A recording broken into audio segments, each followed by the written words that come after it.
Majority Report with Sam Seder. The destiny of America is always safer in the hands of the people than in the conference rooms of any elite. Sam Seder. They are unanimous in their hate for me, and I welcome their hatred. We must guard against the acquisition of unwarranted influence, whether sought or unsought, by the military-industrial complex. The Majority Report with Sam Seder.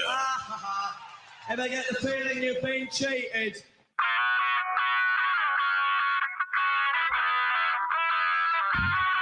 It is Tuesday, March 15th, 2022. My name is Sam Seder. This is the 5-time award-winning Majority Report. We are broadcasting live steps from the industrially ravaged Gowanus Canal in the heartland of America, downtown Brooklyn, USA. On the program today, 3 Eastern European prime ministers head to Kyiv to ramp up negotiations with Zelensky as he hints at a NATO compromise. Meanwhile, Zelensky will address the U.S. Congress and ask for more weapons. China's COVID spikes, lockdowns, spike supply chain worries. Meanwhile, Joe Manchin sinks Sarah Bloom Raskin's Fed nomination at Big Oil's request. New poll, non-white voters feeling inflation the most. Meanwhile, wastewater tests show a potential COVID spike could be looming in certain parts of the country. CIA used black site detainee as a torture teaching tool. California Governor Newsom signs a law to stop the University of California enrollment cuts. Meanwhile, Ohio Governor DeWine signs a law removing training and background checks as requirements to conceal and carry a weapon. COVID restrictions apparently prevented hundreds of thousands of dengue fever cases from ever materializing. All this and more on today's Majority Report. Ladies and gentlemen, welcome to the show. It is my great honor to welcome back to the program after her brief suspension, Emma Vankland. Yes, I was given the green light by Human Resources to return to work. So thank you. I hope you learned your lesson. Yep. So there you have it, ladies and gentlemen. She is back after a brief suspension for there was a little bit of sarcasm on that last day that you were on, and so too much.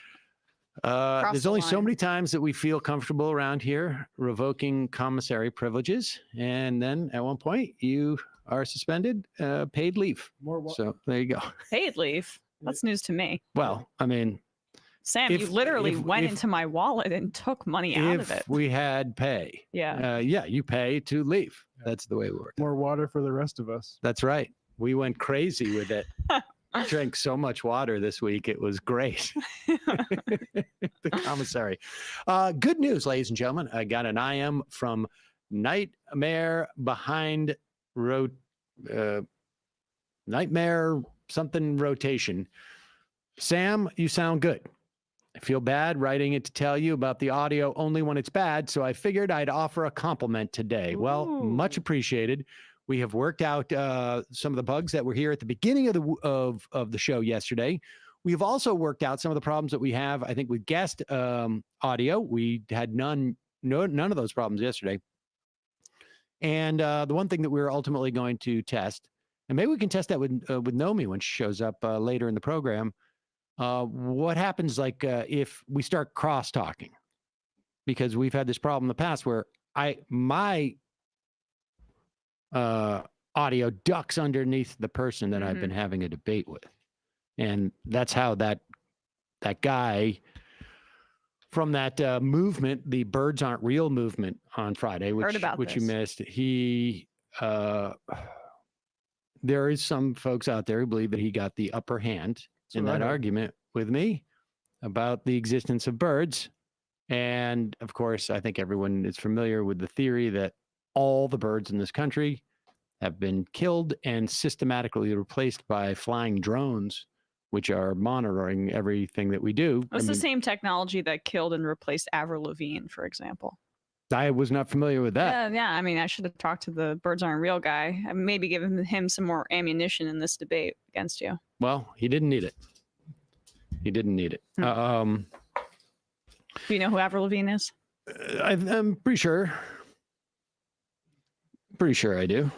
She's a singer. There you go. So there you go. I've heard the name before. Okay. If she was literally sitting where you are now, I would be asking Matt, like, who's that? But I know the name, and I know she's a singer. Yes. I'll tell you this story later. Actually. Okay. It was about, yeah. I ran into an old friend, Michael Showalter, who is apparently very successful director. And the only movie I knew that he had directed was I'm the Baxter, which was from, like, he goes, that was like 14 years ago and it almost killed my career. And I was like, oh, I mean, what are the other things that you've done? And he named like a couple of movies that apparently he's extremely very successful, and one had Academy Awards. And I'm like, oh, dude, that's great. And I think he thought I was messing with him. And this is very reminiscent of your Bradley Cooper story, but yeah. All right, let's get into this. Just copy paste. This is pretty amazing, and in some respects, I got to say, a little bit scary.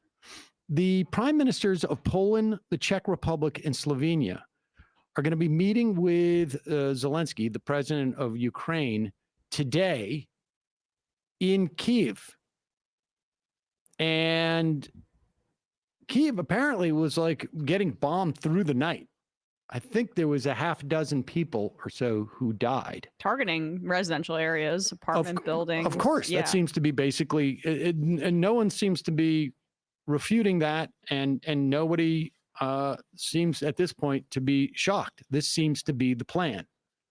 And, but it is a scary prospect.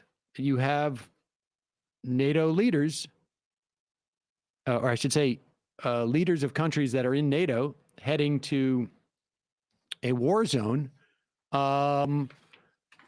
because that opens up the potential of the Russians being able to widen this conflict. It also suggests that Kyiv still, now weeks, you could say, I think, into this conflict, is relatively safe. So we will see. But what is really interesting is what's happening, and we've seen multiple videos over the past couple of days of what's happening in Russia.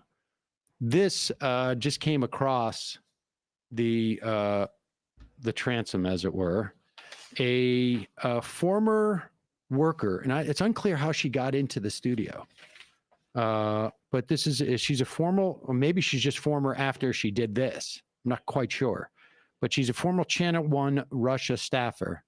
Her name is Marina Ovsyannikova. And this is what she did in the middle of a newscast, I guess. Insanely brave. Just yesterday.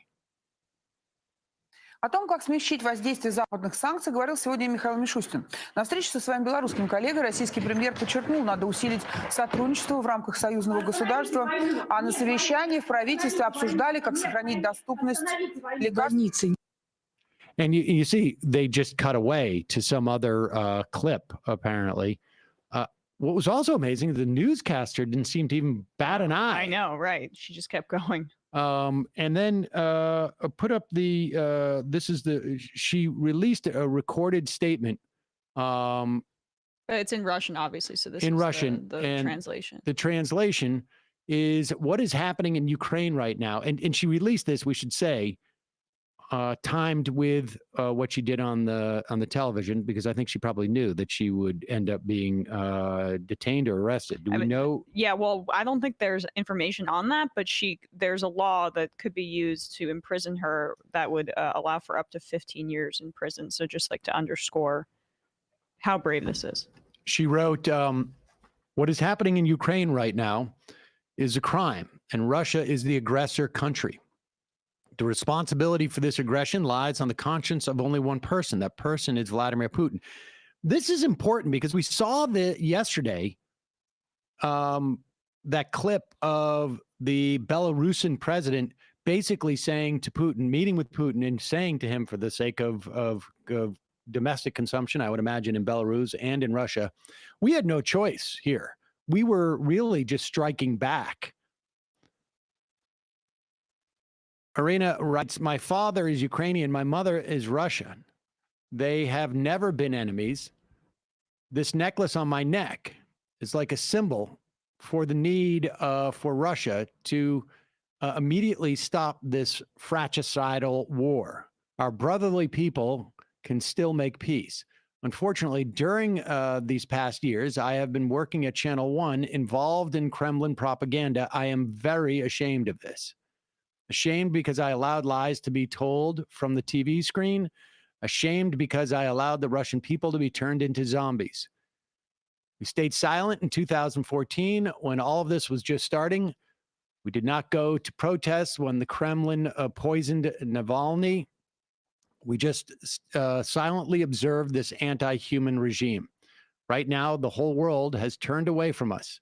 10 generations of our descendants will not be able to wash the shame of this fratricidal war. We are Russian people and thinking and smart people. Only we have the power to stop this madness. Go protest. Do not be afraid. They cannot put us all in jail. I mean, this is,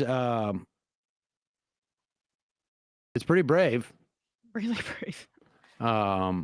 There's a great piece in Jacobin that I'd encourage everybody to read that came out a few days ago from a Russian anti-war activist, Alexei Sakin. Again, I'm sorry for butchering it, called Vladimir Putin's War Spreads Resignation and Despair Among Ordinary Russians.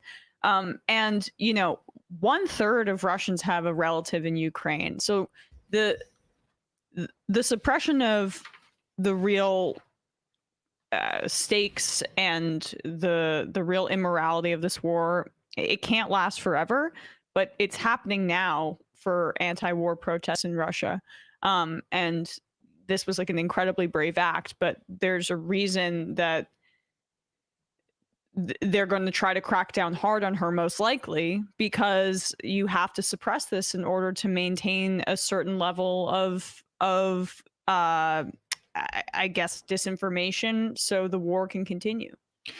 Jack Crosby, who was on the program yesterday, upon his return from Ukraine, said that he was, I think he was in Ukraine and watching people call their relatives or their friends, their grandmother, I think he said at one point, in Russia, as bombs were falling.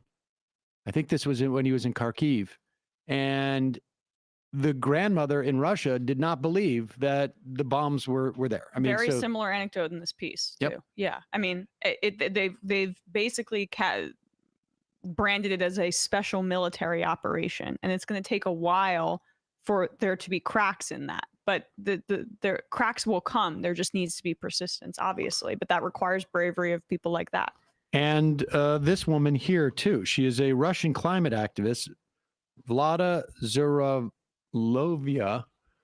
I'm not doing well with that name either, frankly. And she put this on a video onto Twitter.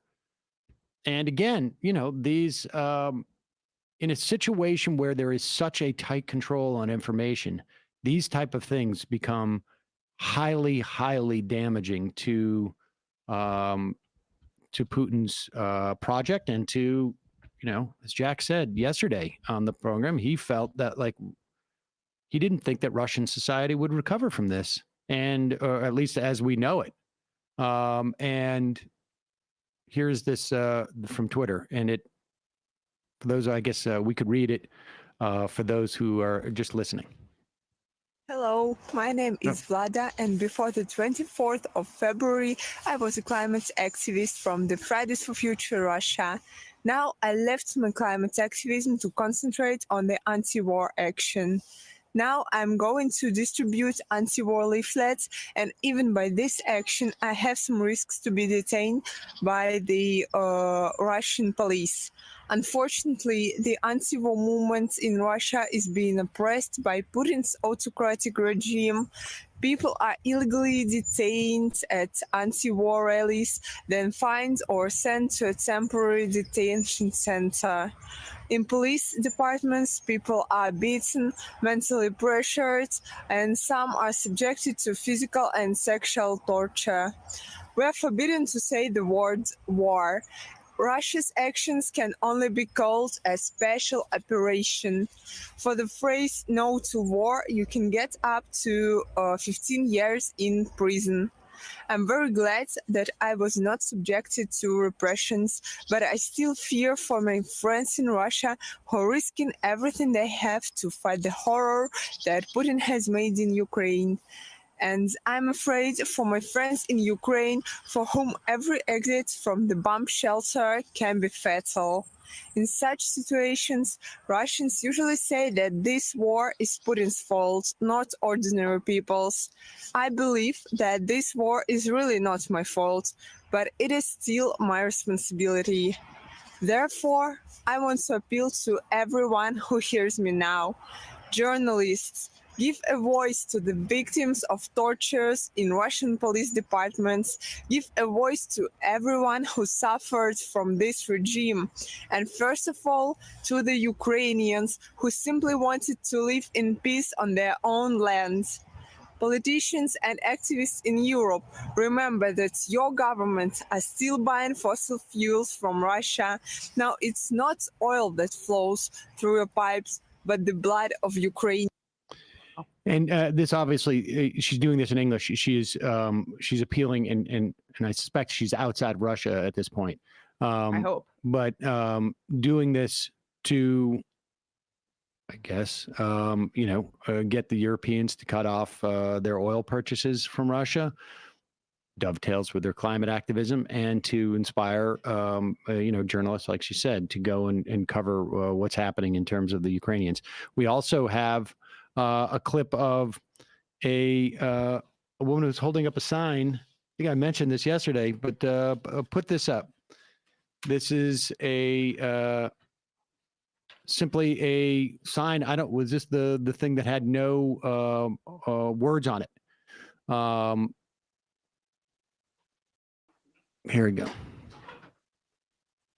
So she's holding up a blank sign, and immediately for holding up a sign, taken away by Russian police. But this is why, and this is happening. I've seen other videos too, where people have done similar things, and the police are they're there. I mean, people are doing this. They know exactly that they're going to get when you were arrested. on vacation too, like an elderly anti-war activist who was arrested. But this is why blanket blame of Russians in general isn't just xenophobic, like that we're seeing from some in the liberal press here in the West. It's also really counterproductive, because there needs to be as much outside support for Russians who are dissenting in the country that we can possibly provide.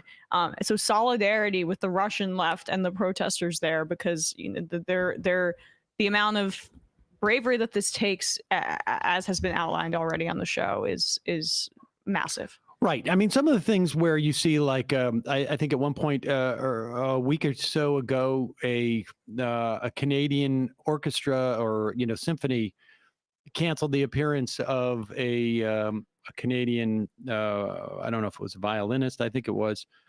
A Russian violinist. These type of things are a little bit absurd.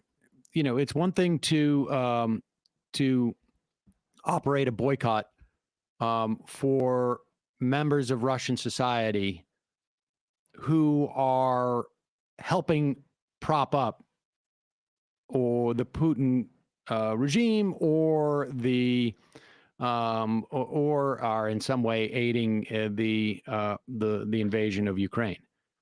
But very hard to reconcile the idea that Putin is an autocratic leader and also you're going to hold random Russians responsible for what this autocratic leader does. Certainly,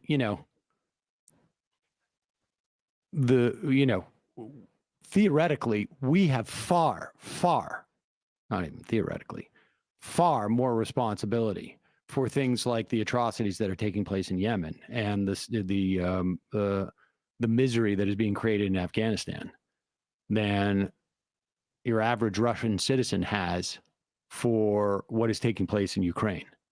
And so people should keep that in mind. Both ends of that, frankly. If you're going to call for people to, foment a regime change for that, regime change for America, maybe too, then if you're going to be consistent. And we theoretically have more democratic control over these things. But speaking of which, moving on to domestic politics, the story out, this is just horrific. This CIA story in the Guardian. And they're still, we are what now? 15 years out from, at least, from the understanding that the U.S. government had a full-on policy of torturing people in the wake of 9/11. And often this would happen in places like Guantanamo Bay, but it also would happen at CIA black sites.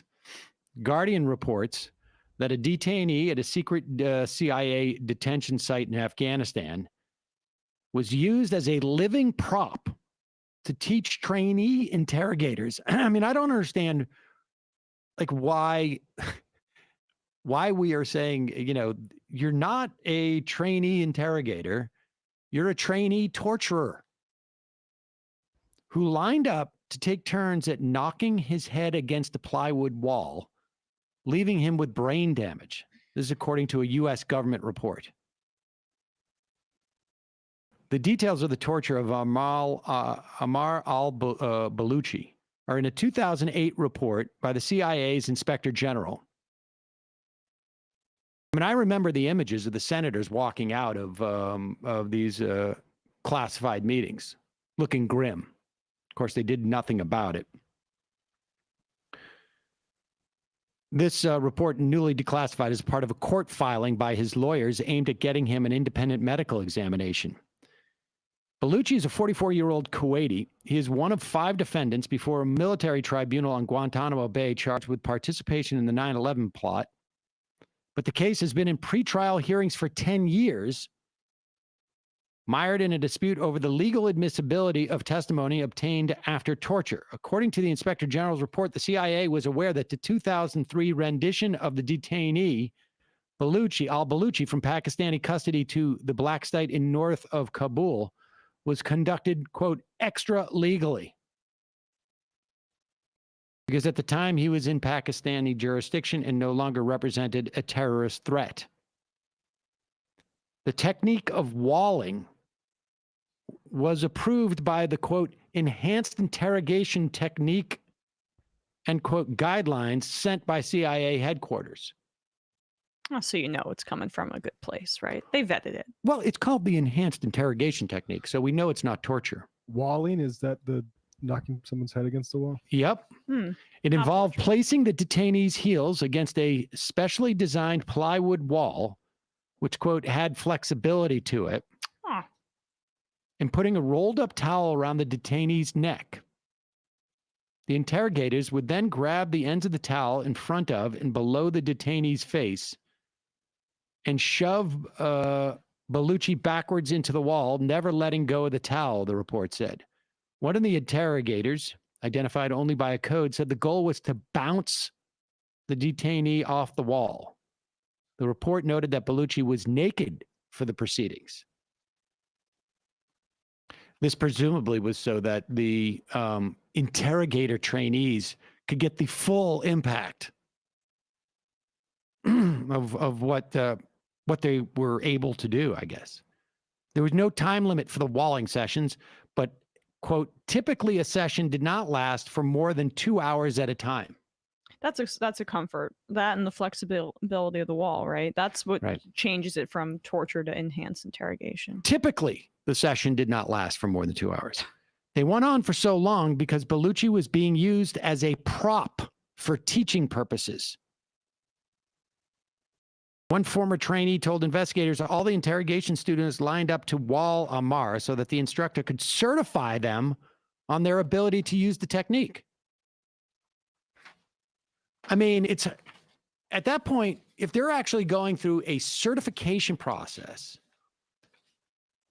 it's not hard to imagine that they get certified in waterboarding. They get certified in all sorts of other torture techniques. A neuropsychologist carried out an MRI of Bellucci's head in late 2018 and found abnormalities indicating moderate to severe brain damage, affecting memory formation and retrieval as well as behavioral regulation.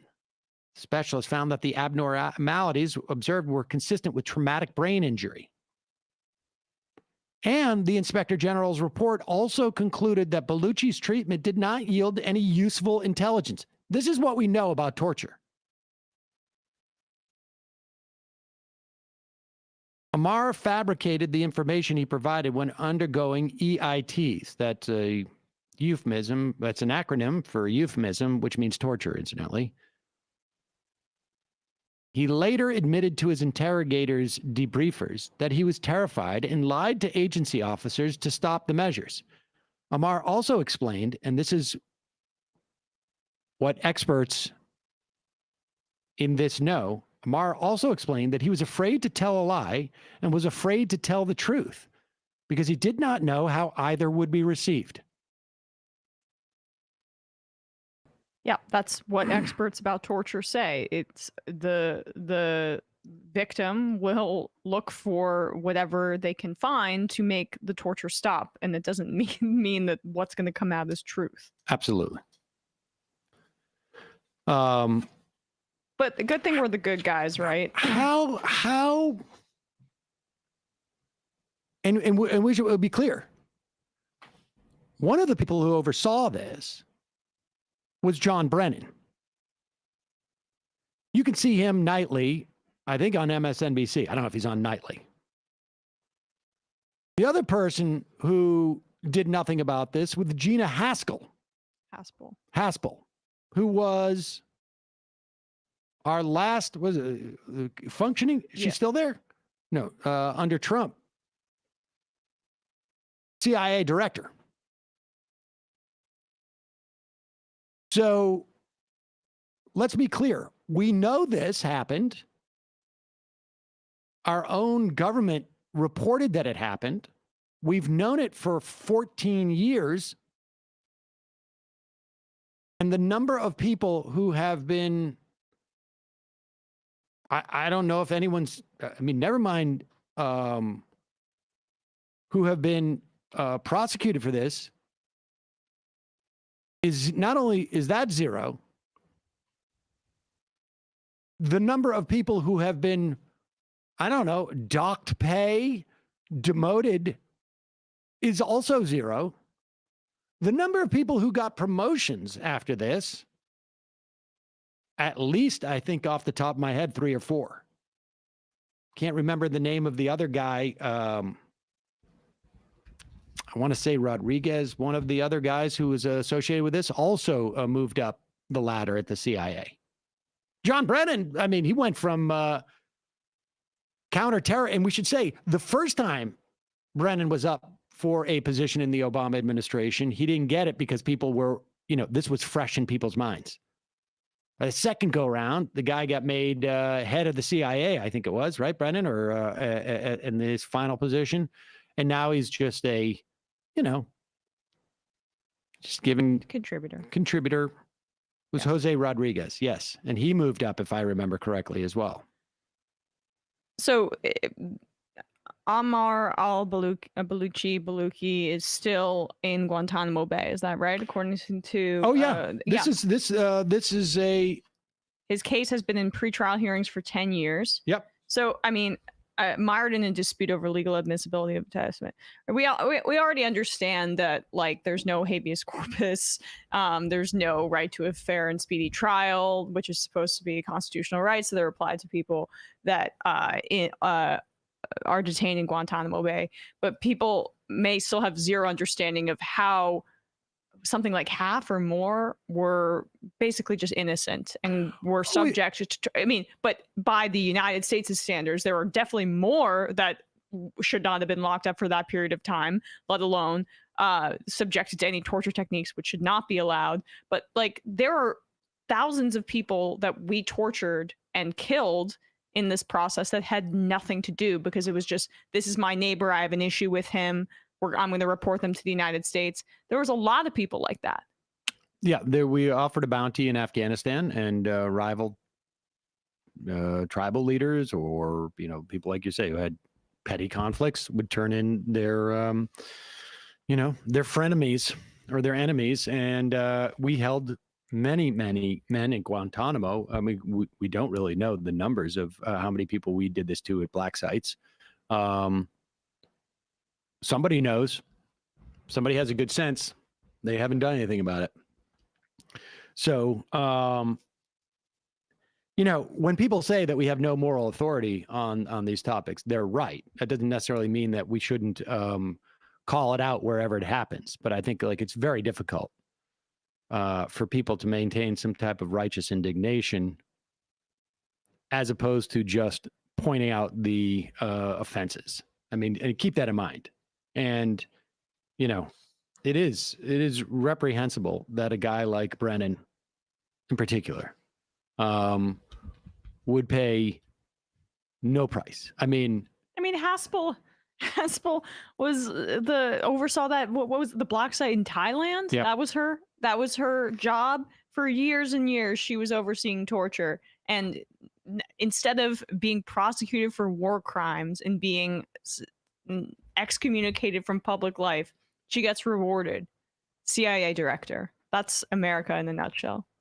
Yes. And so, I mean, I don't know what else, I don't know where she is now. I imagine she's sitting on some board of directors of some weapons manufacturer or intelligence. After retiring from the CIA, Haspel began advising the law firm King and Spalding in July 2021.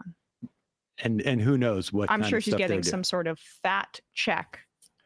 And it's just a matter of time before Brennan, maybe he moves on, maybe he hosts his own show on MSNBC, or maybe he goes just into straight entertainment.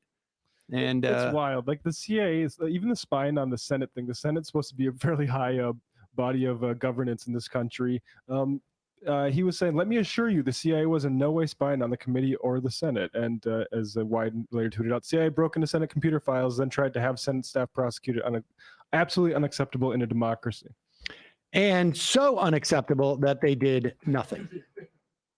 That's how unacceptable it was. So unacceptable that went we'll all the way accept around. it. Yes. All the way around again. Got Right. accepted. Circles back around. Exactly. That's the way The that works. acceptability boomerang. I want to talk about Joe Manchin just briefly. Joe Manchin, in addition to, I mean, if you had any, I don't know, does anybody have any doubt at this point who Joe Manchin works for? Joe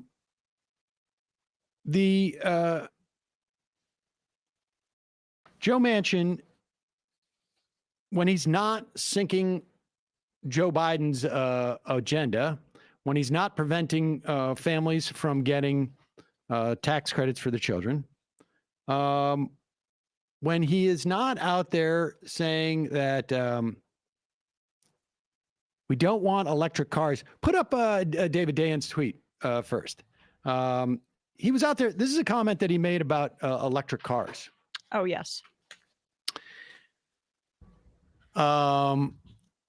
Catherine Rampel reports that Joe Manchin said in a SP Global Commodity Insider thing. Interview. Love those guys. I'm very reluctant to go down the path of electric vehicles, Manchin said. I'm old enough to remember standing in line in 1974 trying to buy gas. I remember those days. I should say I also remember those days. I was 8. I remember the lines. I don't want to have to be standing in line waiting for a battery for my vehicle because now we're dependent on a foreign supply chain, mostly China. Well, first off, don't wait in line for a battery for your vehicle. Although I guess there are like in Israel, they were testing out like the idea of swapping out batteries. They have that with bikes here in New York too. So swap out batteries. The other thing we could do is build some factories in this country and deal with these issues of foreign supply chain.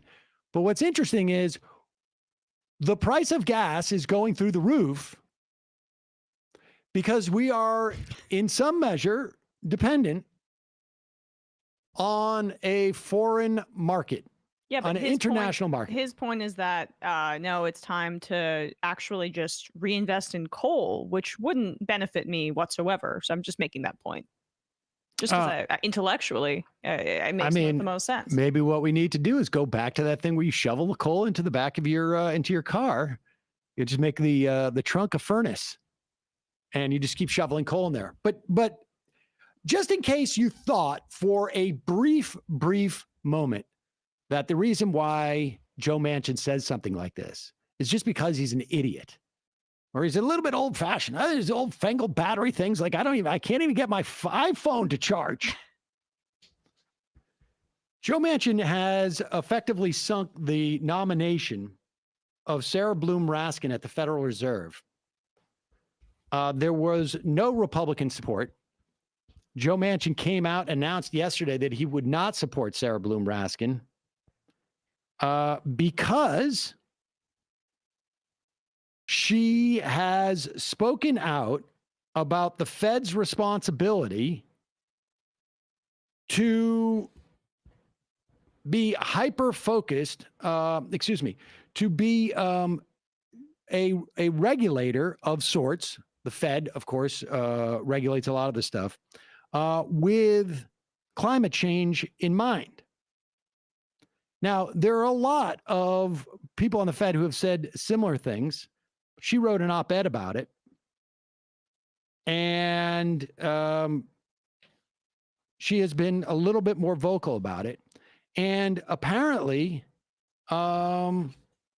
she was just someone that the fossil fuel industry did not want to have on the board. Here is Senator Brown on Senator Manchin's opposition to the Raskin nomination and his ties to the fossil industry. This is a tweet. Emma, you want to? Sure. Christian Hall, I guess, spoke to, so is Sherrod Brown here. I don't generally question my colleagues' motivation, but on this, it's so in your face, you can't not see it on Manchin's opposition to this particular nomination because of his personal investment and donations from the fossil fuel industry. Well, he doesn't say that. That was your editorial. Oh, yes, yes. But Brown says you can't not see it. Well, you also can't not hear it. I remind you of a video that was taken. Do you have that video? This is from, what number is this? This is from an undercover operation that was done by, was it, who did it? It was Greenpeace UK. They posed as headhunters, like corporate headhunters, and set up a meeting with a former Exxon executive who was outlining what he did for Exxon and what they did strategy-wise. And he said, we would do dark money into peace, nothing illegal, but we would fund, fake grassroots things, et cetera, et cetera. And we also would work the U.S. Congress. It's like fishing. He started to say, you cast your line, you see who bites, and now you know who's your fish. And he goes on to talk about who was the whale, the kingfish, as you were. Go ahead, let's play this. Chief and say, look, we've got this issue. We need Congressman so-and-so to be able to either introduce this bill. We need him to make a floor statement. We need him to send a letter. You name it. We've asked for everything. So who are the fish?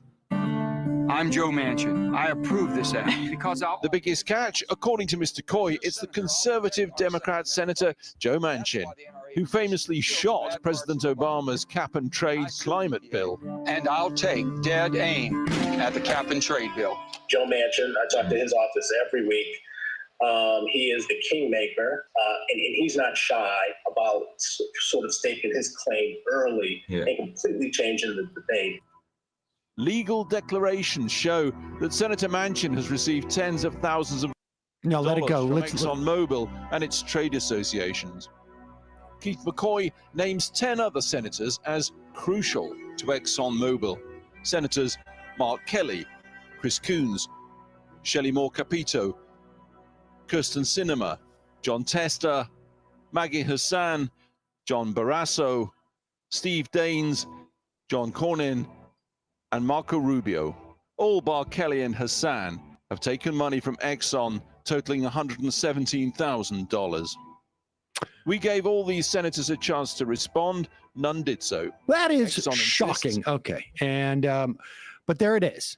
So I guess it's really hard not to see and hear that, according to shared Manchin's, yes. Yeah, I mean, Manchin's like colleagues. that's right. That's something that Democrats don't typically want to say that about their colleagues in these situations, but Manchin's just so egregious. There you go. And that's Jamie Raskin's wife, is it not? Is that? I don't know if it is. Yeah. Is it? Mm-hmm. Almost positive. Just a note, Joe Manchin drives a Maserati Levant that gets up to 16 miles per gallon in the city, and the base price is $80,000. Well, to be fair, he's not waiting in line for anything. I'm sure he sends out his staffers, fill her up. All right, lastly, let's just give you an update on this, on what's going on with the state of a woman's right to choose. I'll cover the Texas thing, and then you can give the where we lead after that. Sure. If you recall, Texas passed a law that essentially deputized citizens via the courts to sue any person involved in the enabling of someone getting an abortion after 15 weeks in Texas, or is it 20? I think it was 15. And it was 20, I believe. And 15 is the Mississippi law. Exactly. It's hard to get all of these theocratic laws, keep them. No, I'm sorry. Excuse me. This is 6 weeks after pregnancy. And right. 6 weeks after pregnancy, you can sue a provider, a taxi cab, a person who enables an abortion in Texas. You don't even have to be in Texas to sue. You don't have to be a Texas citizen to sue. That you just need to allows be well-funded money groups to aid in this effort. The advocates of abortion rights went to the Supreme Court before it took effect in September. The Supreme Court declined because they said state officials were not responsible for enforcing the law, that it could not be challenged in federal court based on the constitutional protections established by Roe. Supreme Court, however, in December, said that opponents of the law could file suit against Texas medical licensing officials who might discipline abortion providers who violate that law. So they sent it down to the Fifth Circuit, which is in Texas. That circuit is a pretty conservative one. The judges in the Fifth Circuit said, we're going to kick it to the Texas Supreme Court to make this determination. And the Texas Supreme Court yesterday or I should say on Friday, all Republicans, shockingly enough, said that those officials, the Texas medical licensing officials, did not, in fact, have any power to enforce the law, either directly or indirectly, so could not be sued. And so this law stands, which has two different impacts. One, it has an impact on the ability of women in Texas to get abortions. Apparently, they've been trying to get around it by ordering pills, abortion pills, through the mail and going to other states. More on that in a moment. It also essentially says that the way you get around violating constitutional rights in a state or effectively taking them away is by empowering citizen vigilantes using the civil courts as a way of inhibiting people's ability to help, aid, fund, perform, in this case, abortions. But I don't see why it couldn't be anything at one point. Well, and they're also dangling a bounty of sorts. In Texas, it's $10,000 if you're successful in your court case. But as we'll get to in a bit, there's going to be, there's going to be businesses set up to do this. Mm-hmm. There's a profit incentive design inside of the law. That is the whole purpose of it. People are going to have a job, and my job is going to be to find out who had an abortion. And if you have an accumulation, or if you have like a good amount of capital at your disposal, you can take on these cases en masse. Why not? Yep. So where else will this end up being a problem? Do you want to talk about Idaho? So Idaho has now passed a copycat law based on Texas's law. It's a bit different. The bounty is 2 times that of in Texas, and this seems to be a bit more targeted towards providers. This is from, I believe, the New York Times. Yep. The Idaho bill differs from the Texas law in some key respects.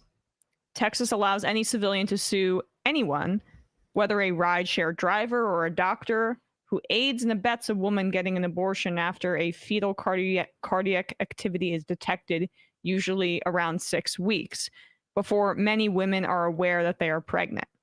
It provides $10,000 plus legal fees for successful suits. The Idaho bill, similarly titled a heartbeat bill, allows family members of what the legislation calls a preborn child to sue the abortion provider, and establishes a reward of at least $20,000 plus legal fees, at least $20,000.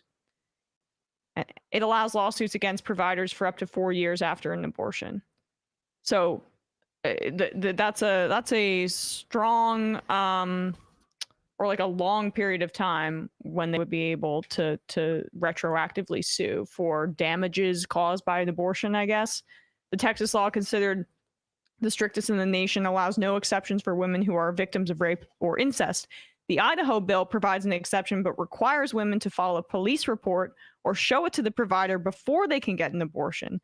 Neither state would prosecute women who have an abortion, just anybody who aids and abets it, essentially. And the Idaho one is really just targeting providers, doctors, nurses, people, nonprofits that might be trying to increase access to women's healthcare throughout the state. It also limits who the plaintiffs are to just family members. So that could be mother, grandparents, siblings, aunts, and uncles of the preborn child, they call it. I mean, is it really just a time? I mean, what about if people masturbate? What about when people have their periods? Weren't these all, that is the releasing of an egg. That could be a preborn child. Aren't you negligent if you allow all those eggs to die? But say you're in Idaho and you want to go to a nearby state, right? Well, maybe you'll be able to get that, but other states are starting to crack down that as well. One other note about this bill in Idaho, it obviously also allows the father. However, Not if you are a rapist. A rapist cannot sue after an abortion is performed. But I wonder if a rapist's mother or father could sue. They're a grandparent. Good point. Could a rapist's brother or sister sue? I'm the aunt of that child. I want to sue. And let's be clear, too. The rapist in this case would have to likely be proven as a rapist in the court of law, as opposed to just like the millions of rapes that are unreported. Right. That's right. And that's why Idaho says you've got to file a criminal complaint. You got to speak up. If you have any trauma that you've internalized from, like, I don't know, the rape that you just suffered, if you don't document it, it doesn't count. Say it's a family member and you're worried and you have anxiety about, I don't know, bringing a criminal charge against a family member. If you didn't criminally charge them, it doesn't count. Not exempt. It really is. I mean, you could just look at what it does to rape victims in and of itself and see how barbaric this is. For women who do not bring charges are essentially forced to carry to term a rapist child. And again, it doesn't allow rapists to sue, but it could allow the parents of a rapist, because they are grandparents of the unborn. Yeah, are you depriving me of my unborn child? You depriving me of my unborn niece? I mean, like, so the ownership that these like people feel over the reproductive consequences of other women just because they're familially associated with them is just so creepy and weird that it's hard for me to even stomach. So the other option, of course, is to seek an abortion out of state. Washington Post reports just the other day, last week, I should say, prominent anti-abortion lawmaker in Missouri. Thousands of residents have traveled to next door Illinois to receive abortions since Missouri passed one of the country's strictest abortion laws in 2019. Believes she has found a solution. It would allow private citizens to sue anyone who helps a Missouri resident obtain an abortion out of state using the novel legal strategy behind the restrictive law in Texas. This is going to pass, incidentally. The amendment was attached to several abortion-related bills that have made it through committee and are waiting to be heard on the floor of House of Representatives. Abortion rights advocates say the measure is unconstitutional because it would effectively allow states to enact laws beyond their jurisdictions. But the Republican-led Missouri legislature has been supportive of creative approaches to anti-abortion. Look, here's the thing. You know, like even in that Idaho ban, apparently the Republican Attorney General thinks that it might be that the new bill with civilian enforcement would likely to be found to violate recognized constitutional rights. I could bring on every legal expert we've ever had on this program, and not one of them would say definitively that any of these things could be struck down constitutionally. Now that the Supreme Court has basically said, and they all thought that there's no way the Supreme Court can allow this workaround to constitutional rights, not just federal statute, constitutional rights that would inhibit constitutional rights by simply saying, well, the state's not involved in it. All we're doing is setting up a bounty program that is paid by other people. And you can't attack the courts for doing their job. This is it, folks.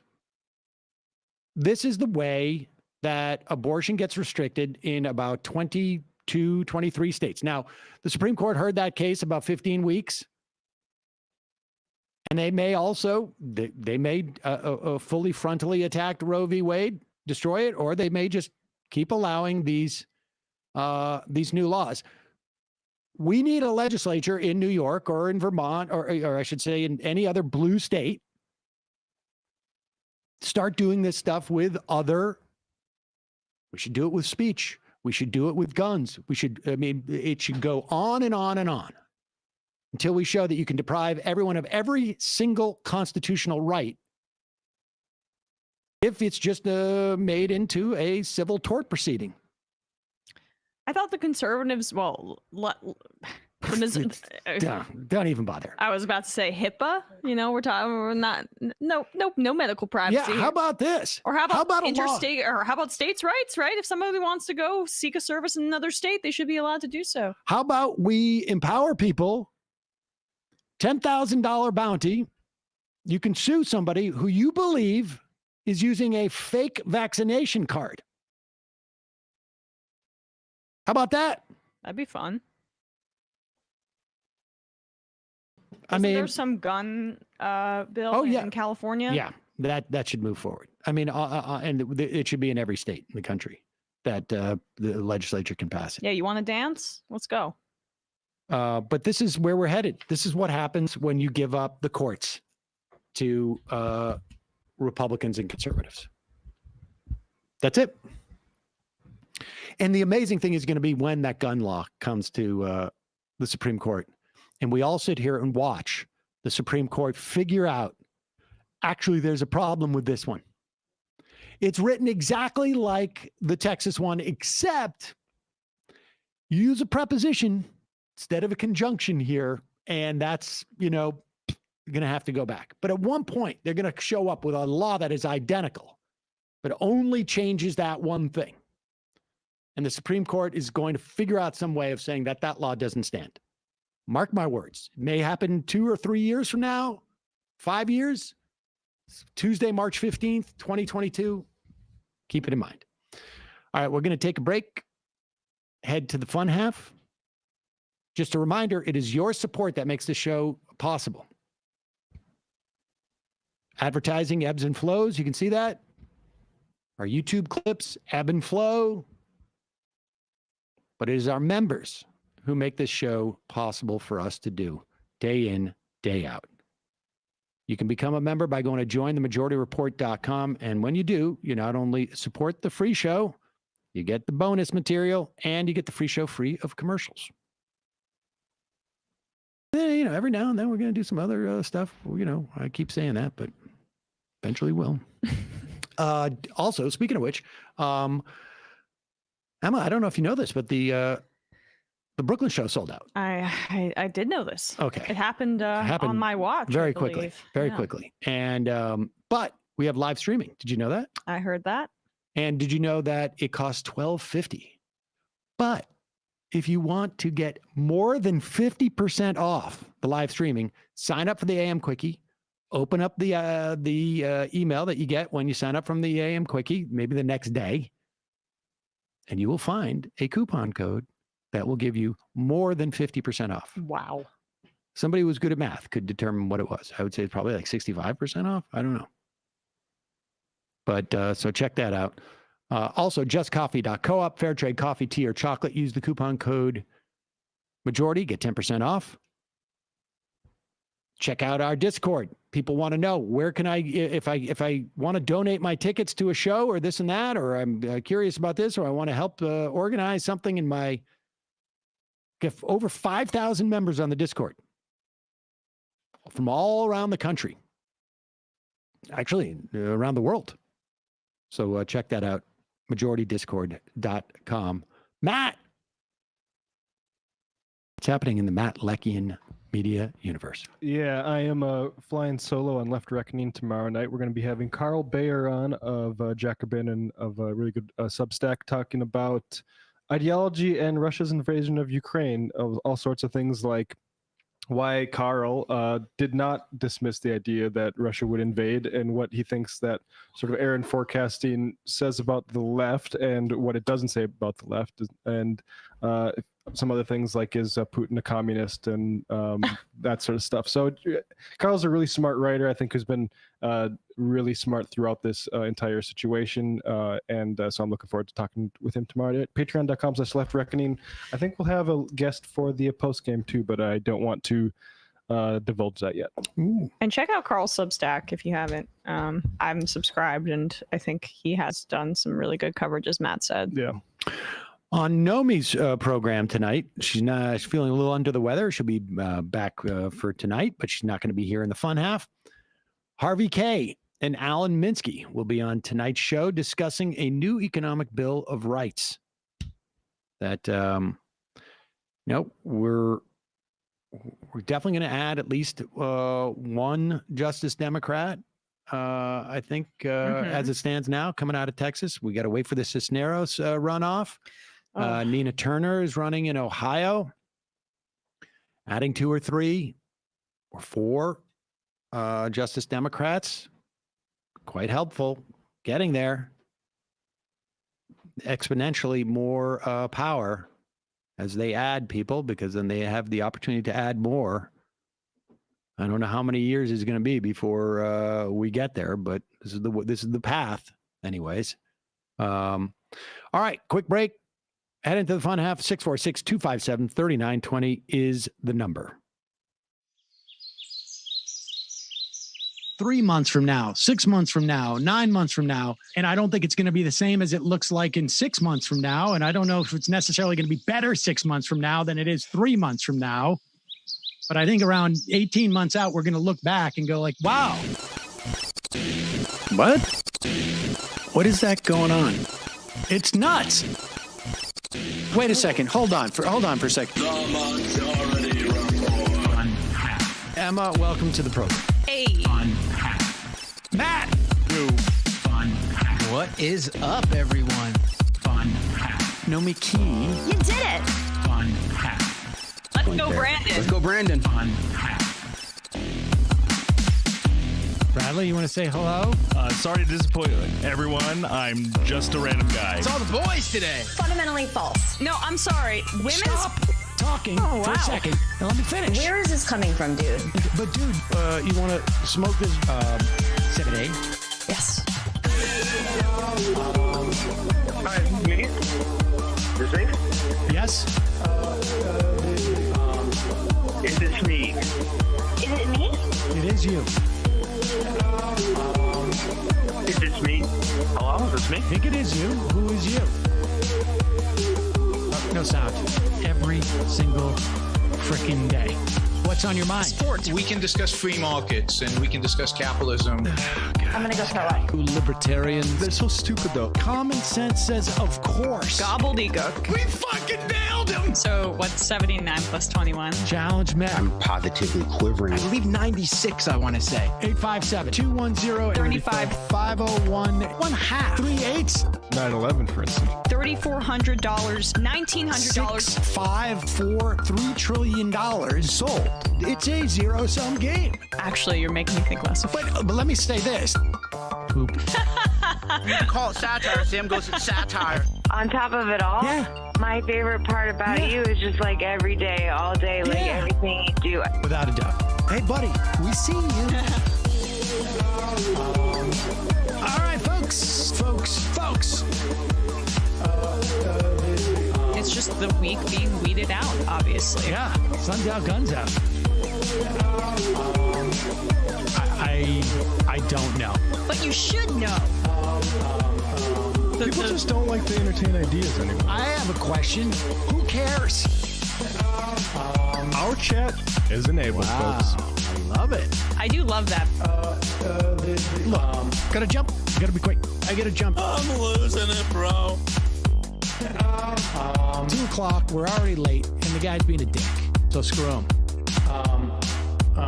Sent to a gulag? Outrageous. Like, what is wrong with you? Love you. Bye. Love you. Bye-bye.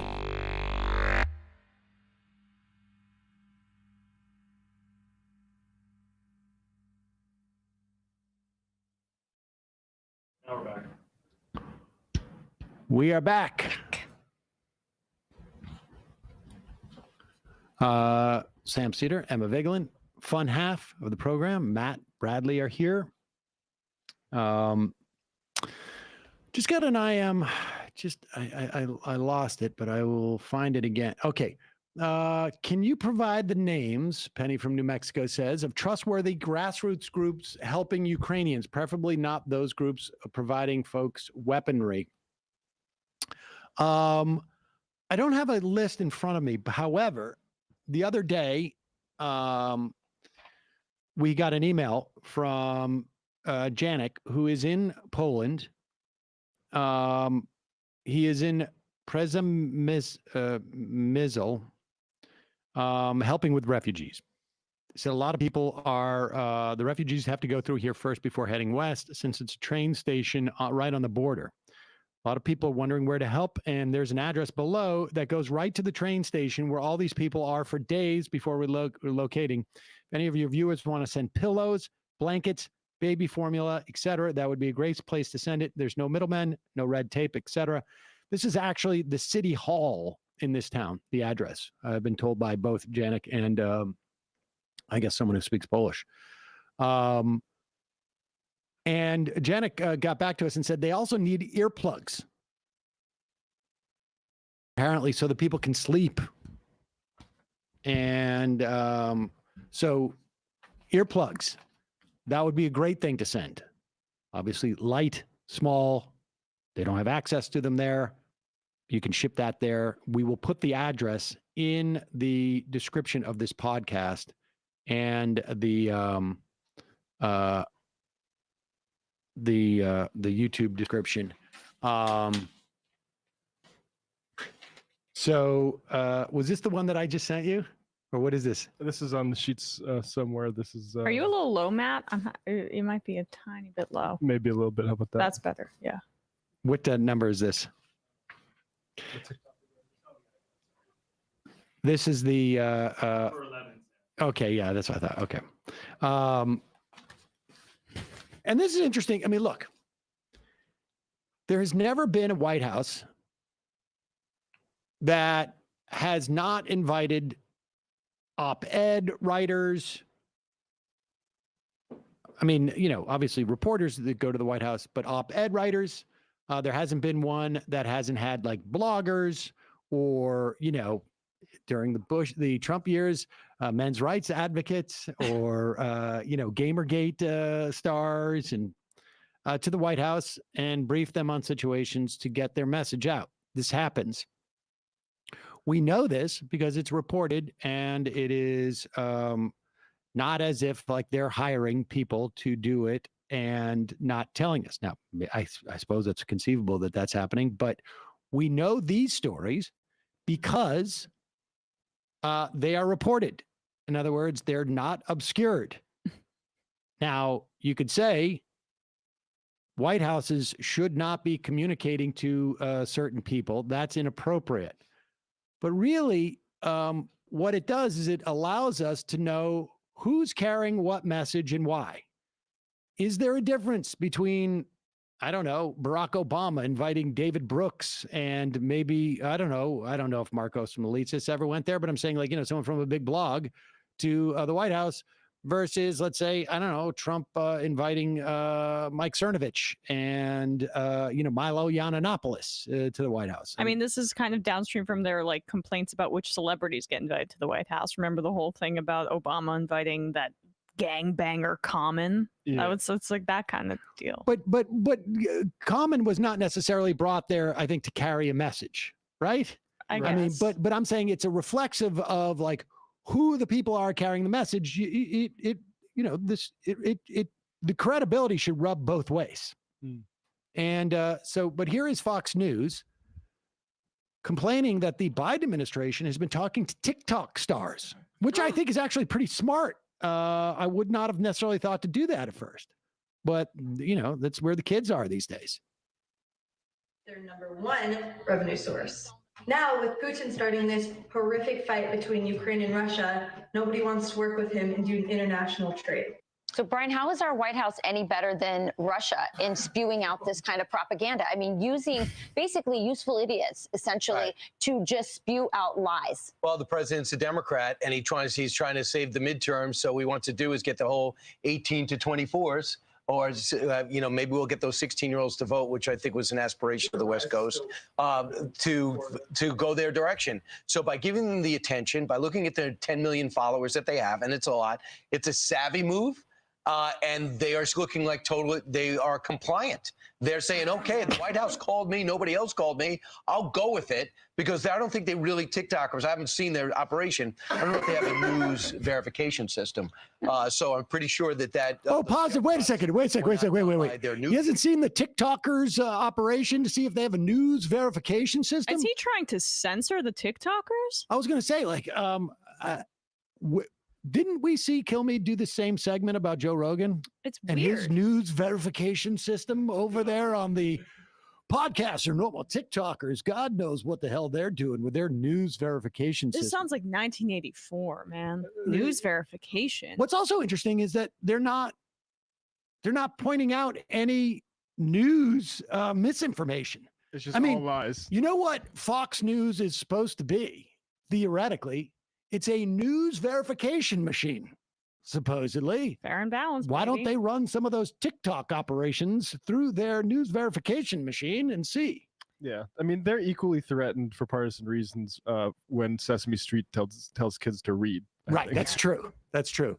And of course, like any type of, if you wait later in the evening, they'll just start slamming teachers for answering kids' questions about their own bodies. But here it is. Go ahead. Because I don't think they really TikTokers. I haven't seen their operation. I don't know if they have a news verification system. So I'm pretty sure that those jump cuts were not done by their newsroom. So that's a good first serve. Sooner or later, the TikTokers will realize they're being used by the. I like how Campos Duffy said, doesn't this make us a moral equivalent of like Russia? And Kilmeade's like, it's good first serve. Yeah, right. Right, because they still haven't gotten to like TikTok's owned by China, which means it's evil yet.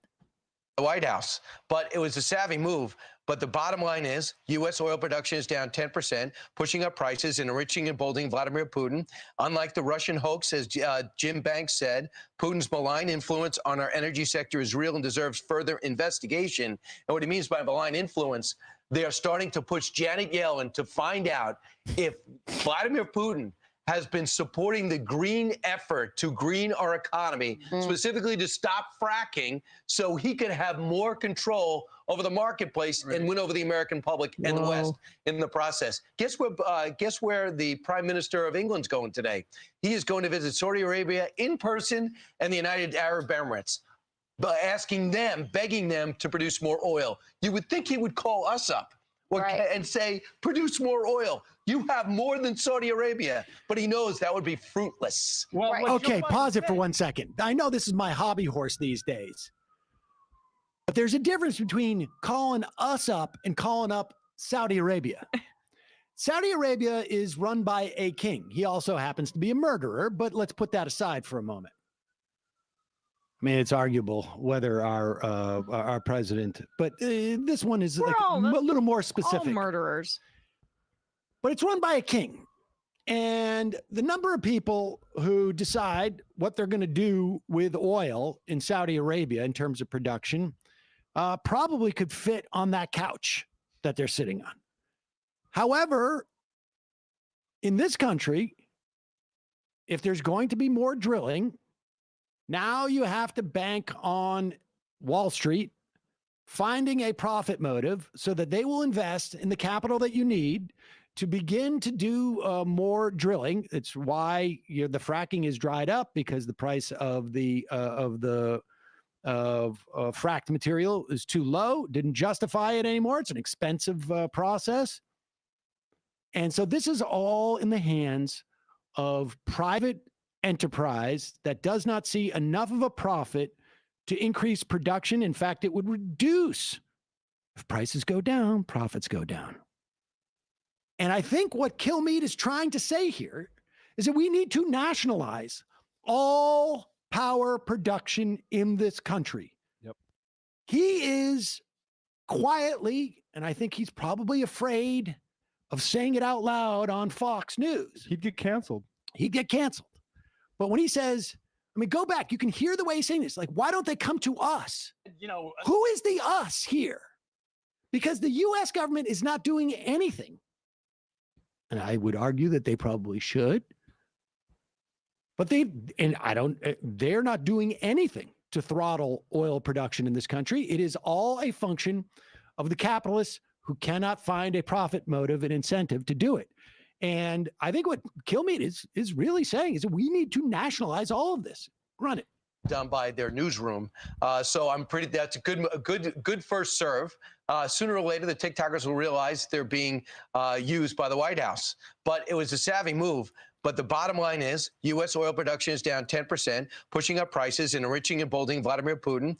Unlike the Russian hoax, as Jim Banks said, Putin's malign influence on our energy sector is real and deserves further investigation. And what he means by malign influence, they are starting to push Janet Yellen to find out if Vladimir Putin has been supporting the green effort to green our economy, specifically to stop fracking so he could have more control over the marketplace and win over the American public and the West in the process. Guess where the Prime Minister of England's going today? He is going to visit Saudi Arabia in person and the United Arab Emirates, begging them to produce more oil. You would think he would call us up and say, produce more oil. You have more than Saudi Arabia, but he knows that would be fruitless. Well, what Joe Biden said, gas has gone up $1 since Putin invaded. That's probably true. But what Joe Biden doesn't say is gas ran up $1 on my watch before the invasion. And while he can go ahead and blame COVID as well, keep in mind, he ran on, I'm Joe Biden and I'm going to fix the COVID pandemic. Okay, we are coming out of the pandemic. Did he fix it? Does a gas station with 504 right there, does that look like things are fixed? Nancy Pelosi told the president they need a better more stills of the gas station. Blame Joe Biden and the Democrats.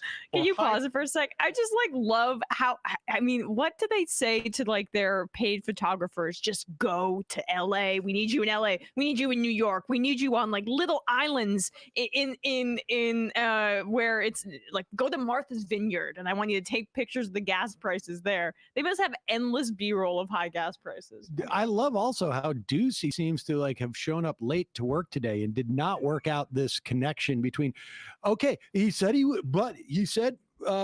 going to, what he's not telling us is gas went up $1 on his watch. What Ducey's not telling you is that Trump oversaw a deal with OPEC to cut production, but let's put that aside for a moment. This was at the beginning of COVID and lasting 2 years. And then Ducey says and what he came in, he said he was going to fix COVID, and it's a year later, and COVID is going away, but gas prices are $5, and that's part of COVID. The gas stations got COVID, and so they didn't right over to you, Brian. Yeah, he wasn't quite peppy enough to dispense with the actual reason that, if you look at, I just went back to, if you look at the dotted line there, where Joe Biden takes office, it's actually rising. It's pretty steep, actually, rise. And actually, that next big steep rise takes place in somewhere between January 21st and March January 21 and March of 21. So within a month, this dude oversaw a huge jump in gas. That's crazy. It's almost as if people started driving again, and the OPEC deal that Trump forged was impacted anymore. But look, there's polling that shows that the American public does not seem to have a problem, broadly speaking, with this. Now, that can change if this continues. I would imagine, specifically rural communities where they're more dependent on gas. Yep. But were we done with that clip? Yeah, that's it. Which is why the government should nationalize and be rationing. To circle back to Kilmeade's suggestion, who is he saying they should call us? He's not saying call Fox News, because Fox News doesn't control the oil. He can't mean that he's going to call the U.S. government, because the U.S. government can't force private companies to drill oil. What he must be saying is we as a country, as a nation, should be in charge of all the oil production. And I'm here for it. It's good to see we've been talking about this nationalization of energy for a long time on this program. It woke me. Look at us building bridges across partisan bridges. I mean, just get stuff done. Common sense. When am I going to solutions. be on Fox and Friends to talk about this? We agree. We agree.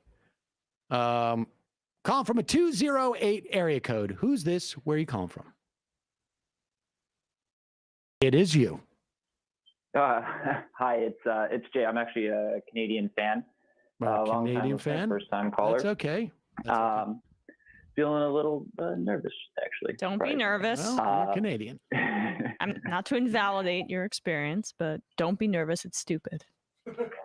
Yeah, no, it's just weird, like talking to myself. I'm joking. You say you're talking to yourself?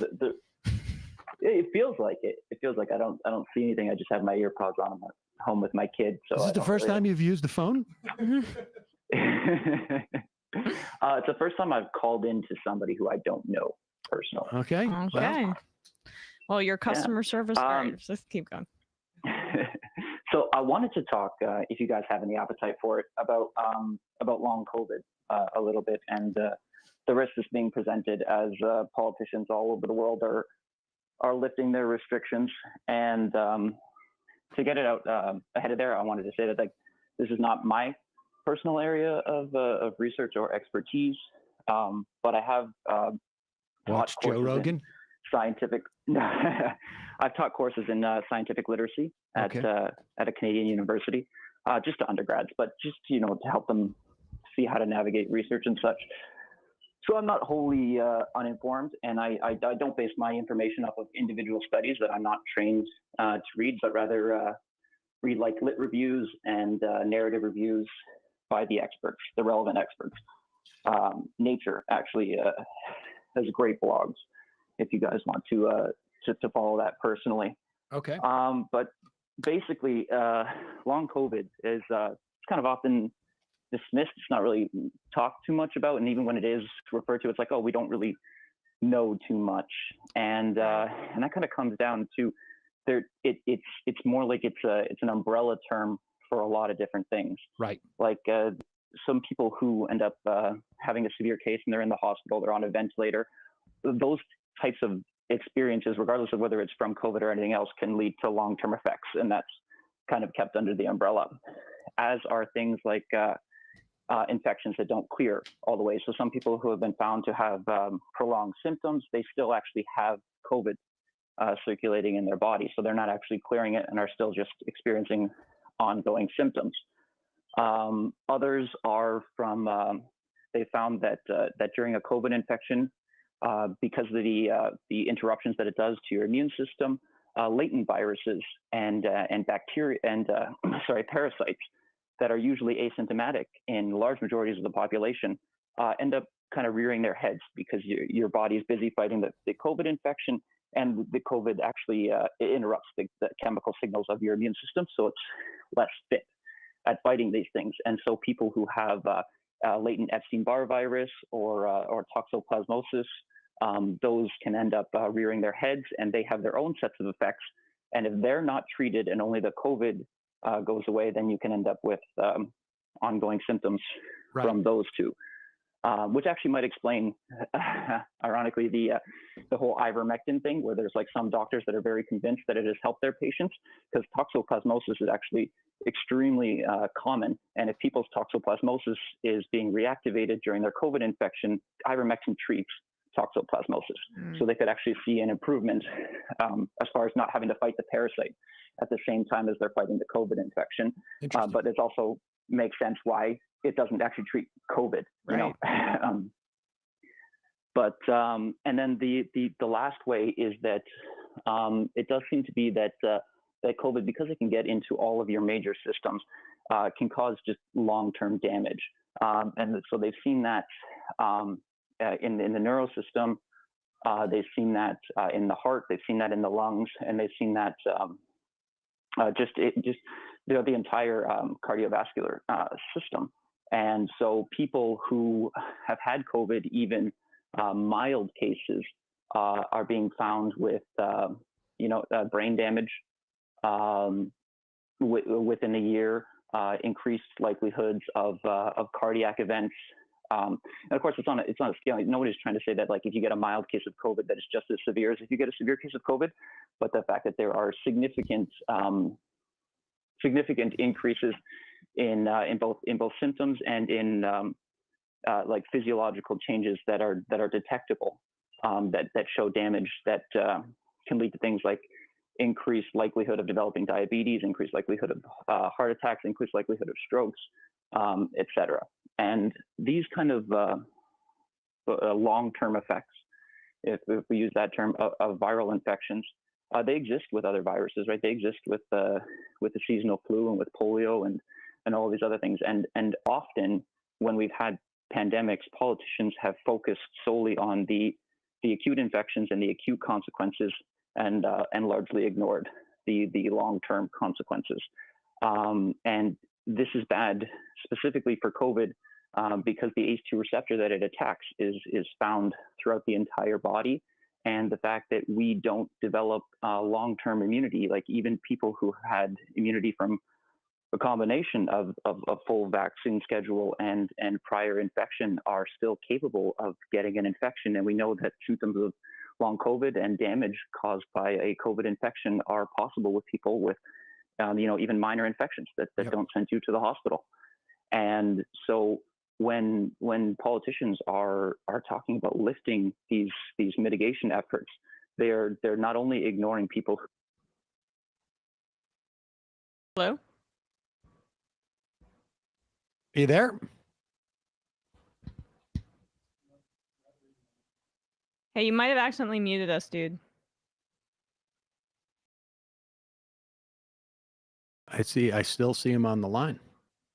COVID. Oh, wait, I'm sorry. For some reason, you just we just lost you for about 25 seconds. But okay, sorry about that. Politicians are not dealing with this, and yeah, I mean, I think this is you're seeing the mitigation measures being dropped. I mean, I can tell you that what's worse to me, I mean, because we still have the, one-way masking still exists. And in most situations, it can be fairly effective for at least, a limited period of time. What's amazing to me is there hasn't been, at least in this country, any apparatus built to deal with the potential of a new surge. We still have about 1,000 people a day dying in this country, but we do have infections, really, really plummeting. Now, of course, testing is also. Well, they're not testing. Yeah. Testing is also plummeting. And so we don't really have a sense. We do have sewer water that is showing like a growth in COVID infections, which suggests that we could be seeing it. It could be happening. That's sort of a front-running indicator to potential surges in other places. But there's no apparatus that has been built. There's no contact tracing. There's no system that has been put in place anywhere to deal with the potential of another surge. That's what is the most disturbing thing to me, because I personally would have preferred that masking was maintained. At least maybe there was some half measure, but every state has now essentially, I think Hawaii is just the last to drop it, has dropped all their mask mandates. The vaccine mandates have been dropped as well, which I also think is absurd. That doesn't make any sense at all to me. Well, I think. Sorry, I love hearing you speak. I'm very rarely on the phone. I think that one of the big problems is not just the lack of imposition, right? Like politicians just taking away imposed rules, but rather that the information problem where people are either ignorant or they're being fed disinformation or misinformation, that the entire pandemic. Oh, you cut out again. All right, I got to let you go. There's something up with your phone, but it was a great call. Thank you. Yeah, I don't know if you can hear us. Probably not, but go back and listen to this. Great call. Oh, are you Sorry. there? All right, look, your phone's Yes, cutting sorry, out, sorry. so we're gonna have to let you go. But No, that's I'm getting a phone call from they're cutting in on my line. That's what's happening. all right, well, but you got to wrap it up. By the way, it's been 10 minutes. Come on, bud. Hello. We lost him again. Wow, someone really wants to get a hold of you. Yeah, you got to take that call. Appreciate you calling in. Call again. Call Yes, good info. And also, I just want to give Matt credit. Some of the points you were making about ivermectin, Matt was, I feel like, making a little bit a while ago in terms of just like the you know, I don't want to categorize your position, but it I mean, it was actually being studied. My main problem is that there was a suggestion that there was a massive, doctor conspiracy to suppress a known cure, and actually the truth was they were always looking into it, and it is a drug that has a lot of different applicability. So there was maybe some. It was treating secondary infections that exactly were brought on by the COVID, but weren't necessarily addressing the COVID. Well, not necessarily. It wasn't addressing the COVID directly. Right. Exactly. Which the caller was pointing out as well. Yeah. Right. Science. You know, like I mean, this is a little bit simplistic, but the reductive version of that is, I got a fever from COVID, and I took some Advil, and my fever went down. The Advil is not treating the COVID. Yeah. It is treating a symptom or a secondary issue of the COVID. Ay, ay, ay, ay, ay. It's a good thing all people that ran with that are willing to go back and do the homework and make sure that they give people the right information now that it's revised. Elitist. That's an elitist comment that you've made. Who are you? I could be accused of being an elitist by a guy. Did you call me Norm Peterson? No, Jordan. Oh. But are you Jordan's brother, Norm? Yes. I sound sort of like Jordan Peterson. Not quite like his brother. Gosh. It'd be nice if Jordan Peterson had like a communist brother. I'm his brother, and I'm a slightly more conscientious. Are you a Marxist? I'm not. No, of course not. Everyone's a Marxist, so Jordan. I'm defenseless against that. Calling from an 845 area code. Who's this? Where are you calling from? 845. Hello. Hello. Hello. Hello. Yeah. Hi, Sam. Yeah. Who's this? Hello? Where are you calling from? Hello. Hello. My name's Robert. Hello, Robert. Why don't you begin to Upstate speak? New York. Can you hear me? Yes, you're in upstate New York. Okay. I can hear you. Yeah. Yes, I can hear you. Please talk about your comment into the show as opposed to the. On the issue of the laws, the abortion laws you were talking about. Yep. They wouldn't work against guns because what happened with the abortion laws were the providers shut down because they were deterred by the threat of a lawsuit against them that would be successful. So in the context of the lawsuit, you can raise your constitutional defense that the law is unconstitutional because it violates your, violates your rights. And you could do that. And if you win, the lawsuit gets dismissed. But you can't get a preliminary injunction against anyone because the court's held that the state agencies are not responsible for implementing the law. Well, at this point, so it wouldn't work for guns because people will still exercise their rights. They won't care about lawsuits. They expect they'll win in the courts when they raise their constitutional defense, whereas the right to abortion is really up in the air right now. Right, but at this current juncture, it's still a constitutional right. No, I know what you're saying here. He's saying that each case would be resolved by claiming that it's an abridgment of their constitutional right. So you'd have to handle it on a case by case basis. But the lawsuit, right, the specter of an impending lawsuit. But if I'm selling guns, if I'm a small gun dealer at a let's say at a gun show, and we put the number high enough, and we say, in this instance, in this civil case, you lose.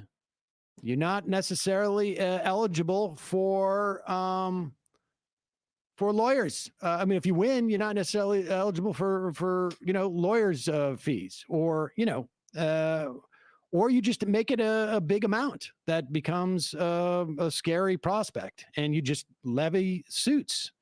So, I mean, I think, like, in general, I think it's not going to be quite as effective, but you can certainly, scare certain sectors without a doubt. And then the bottom line is then, will that law ever be challenged? Maybe it won't be. Maybe nobody would challenge that law, but and take it up to the Supreme Court. But that's the point ultimately, right?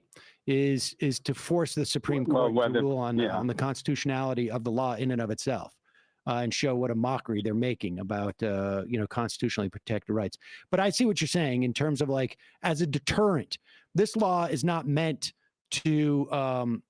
This law is meant to make it unprofitable or scary or dangerous for providers to function or for people to help because they don't want to be involved in it. But you could also, say, like, well, if you drove someone to a gun place, you could say, like, oh, you're renting your store, your building to a gun shop. We're going to sue you too. Right? If I lost you. Yeah. Well, sorry, my signal's breaking up. All right. Appreciate the call. Go. Thank you. I mean, the technical point is not wrong. It's more just like, this is just a reaction to but the idea is going to do. He's saying that this law is effective because of the nature of getting an abortion. The lawsuit of 10,000 will have a chilling effect on abortion providers because they can't afford to have 30 lawsuits against them, as opposed to a gun dealer who might be able to. But I'm quite sure that you could figure out a way in which you could make it, painful for everybody involved, which is really the whole point. And could you make it class action too, if there are multiple victims, say, of a gun violence incident? Well, I don't know if you need to make it about. You don't make it about gun violence. You just make it about selling a gun, providing a gun. I mean, I don't understand. Like, we could be heading to an ability to carry a gun without even concealing it in New York City. I haven't really thought this through, but I'm not sure why the state legislature couldn't pass a law that says, if you feel in any way intimidated by someone carrying a gun, and you can prove that intimidation has inhibited your life in any way, because you don't have to prove damages on the civil suit about an abortion. Yeah. Like, what are the damages? If you feel in any way like intimidated, you can sue somebody who carries a gun around. Yeah. If New York passes open carry or anything close, I 100% would support this. Well, there's an attempt to say that they cannot inhibit open carry. There's a lawsuit. There's a case in front of the Supreme Court right now, if I'm not mistaken, about that very thing. And, but I mean, I don't know why you couldn't argue. Like, I'm nervous about the guy down the street who I hear shooting, where I hear that guy hunting, and and that noise is scaring me, and I'm going to sue for $15,000. I mean, I'm not sure why you couldn't do that. Dan the Birdman. I saw a couple of those drones that birds aren't real we're talking about. One was disguised as a sharp-shined hog, and it was a hawk, and it was eating the other one disguised as a house sparrow. Must admit the blood and guts were pretty realistic. The work that they have done on this is really impressive. Oh, so you sound convinced. Well, I don't know. Turn me around a little bit. Pepperoni Boy. I keep getting panic attacks about NATO getting involved with Ukraine, which I know is pretty unlikely, but still feels real. I also worry about a severely crippled Russia striking out as some kind of suicidal last resort thing. The news is just pumping me full of end-of-the-world thoughts to the point where planning for the future feels kind of pointless. I just hate this. I'm sorry. Yeah. I know. It's just the like existential dread that is just permeating our world right now. Talia from Tampa. Hey, Sam, thanks for reading my message yesterday about how bad rent is getting down here in Tampa. I'm a young engineer with a master's degree, and my rent is about to go from around 30% up to 45% of my monthly income. Jesus. Jeez. Really encourage you to see if any of the Tampa Bay St. Petersburg tenant union organizers would be able to come on the show, just the tenant union organizers in general. That might be a good idea, actually. Do you want to do the Tom Brady? Oh, okay. Well, all right. So I felt like Matt might be into this too. I guess this was yesterday. They had to delete this tweet. NBC Chicago had an editorial, I guess. Oh, so this is a cross publish with CNBC, it seems like. Although maybe NBC Chicago was the only one that tweeted it out. They seemed proud of this. Tom Brady cut his retirement short. If other retirees take his cue, it may reduce the labor shortage. We could scroll down a bit. They're not serious about it. No, they're serious. He's a great example for everybody. Go down before like just the opening part. Tom Brady sat on the sidelines for only 40 days before deciding. That's all right. It's fine. Maybe I can find it myself. All right. Well, I mean, do we even need the body of the article? Yeah, you can start. I got it right back. Okay. I need to find it first. All right. Tom Brady sat on the sidelines for only 40 days before deciding to end his retirement from pro football. It is possible that more retired workers could do the same, according to research from the Center for Retirement Research at Boston College. To be sure, Brady is not your average retiree. No way.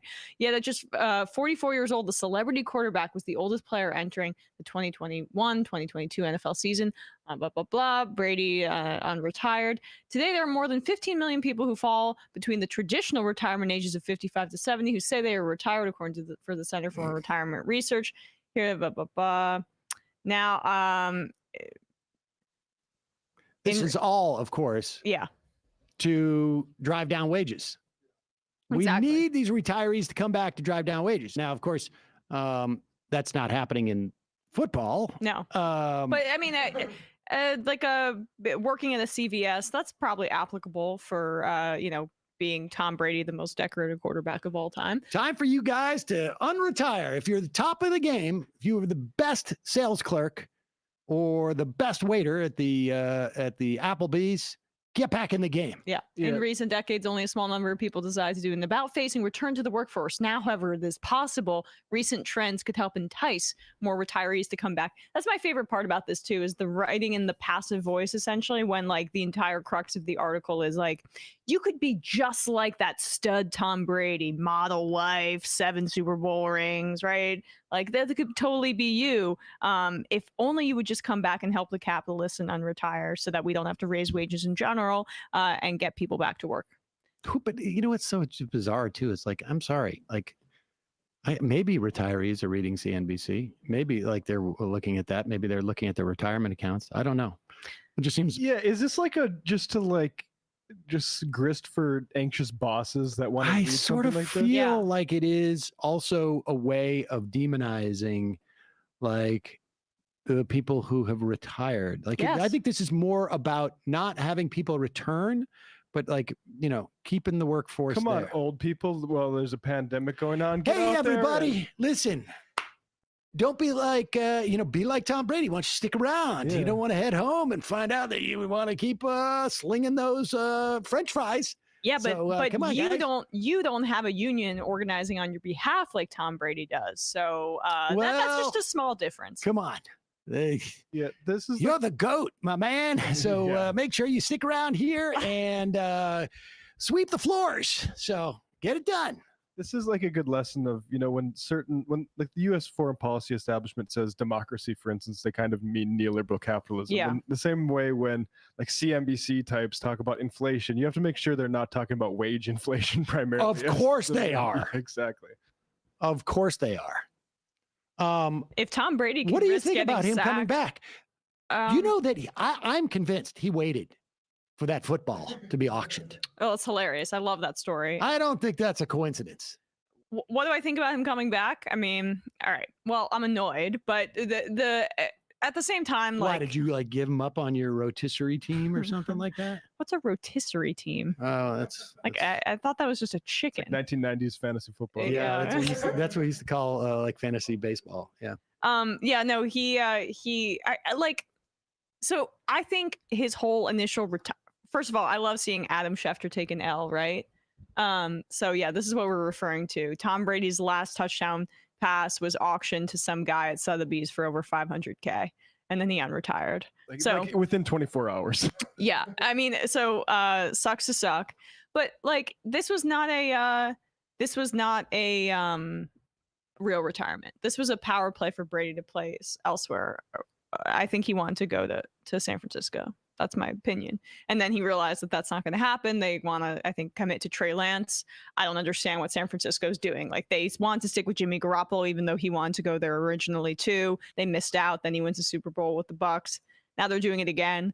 I just think they want to stick with their plan. And Brady. Why did Brady want to go to San Francisco?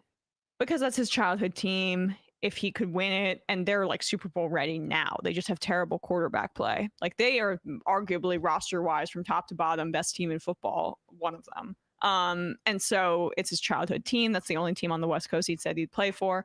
And then there were also discussions that he might go to Miami and Sean Payton would come out of retirement. I think he wants to do it in a different place. And that would be just another pelt. So he could win on teams. Yeah, but that's so I think it was a way he wanted the Bucs to release his rights or trade him or something, but they're still stacked, and so he decided to come back and give it another go. The weird thing is that he said he didn't want some sort of Jeter retirement tour, but now he's gonna get it. This has got to be his last year. I mean, Jesus. He said he wants to play till he's 45. When does he turns 45 in a few months, I think. So I think this will be his final year. And 45 old for a football player, but to use that as an example of why people should work late into their 60s is a little bit repulsive. I think. Yes, right, exactly. Tom Brady risks breaking his legs by getting sacked, so you should risk breaking your legs on a forklift. Let's read some IMs, shall we? Let's see. War on Santa. What happened to the soundboard?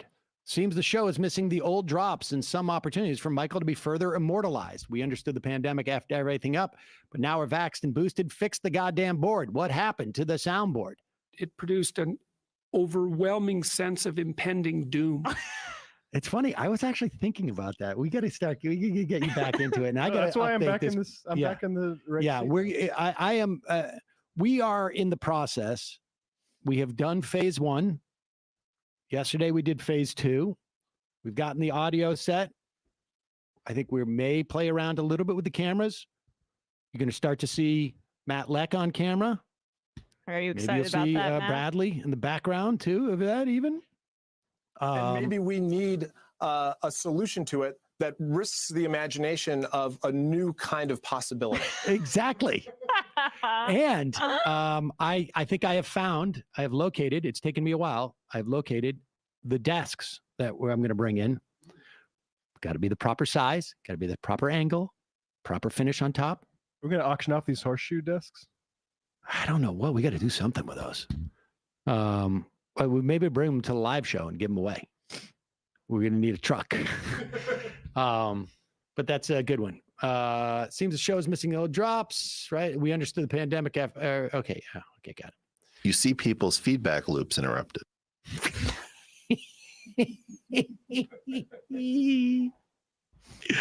Oh, yeah. Oh, yeah. Was that the one that we get where Kilmeade, did we do that one when Kilmeade got pissed? Did I send that one? Yeah, we have a longer. Oh, is that the number 5 or 11, or is that different? Oh, it's number 5. Yeah, let's go all in on Fox. Oh, no, let's do, let's do this one right here with Laura Logan. Laura Logan was the one who got very, very upset at the late Michael Hastings for his essentially reporting on McChrystal, who was the JSOC general, right? And she was offended by what he did. And then and she was on CBS at that time. And then something happened to her. Things got a little bit weird. Cracked. A little bit QE, I think, at one point too, wasn't she? Yeah. And she's now an investigative journalist. I guess she was before a war correspondent. And she's on the Charlie Kirk show. And here she is talking about the completely debunked theory that the U.S. was working on bioweapons in labs in Ukraine. Because if you look at Ukraine and you look at what's been happening there in the last few years, they've had very strange outbreaks of botulism and COVID, SARS-like diseases, and so on, right? That no one has been able to explain and that haven't been taking place anywhere else. Now imagine you're Vladimir Putin and you're supposed to take the United States at face value. First of all, you took over all of Russia's bioweapons facilities. So they know that these are bioweapons facilities. Maybe you built some of your own. We don't know that for sure, but we do know that there is a massive number of pharmaceutical companies and pharmaceutical development companies and bioscience companies who just happen to be headquartered in Ukraine. And, you know, when you're, as an investigative journalist, I mean, that raises a red flag for me because it's not typical. Not every country in the world has that kind of, you know, infrastructure. And we're right fresh in the midst, which everyone seems to have forgotten about, of a pandemic that wasn't really a pandemic. That if you go back to the National Institutes of Health, Dr. Fauci knew years ago. His name is on paper and research at NIH that shows he knew that ivermectin, hydroxychloroquine, and all these things, you know, would treat COVID, and yet they withheld these treatments. We know that COVID is a product of gain-of-function research. I mean, give me a break, right? No one's actually calling for the wet market, escape from the lab. Maybe it was a, you know, maybe it was a mistake kind of thing anymore because of the pattern of behavior that has followed.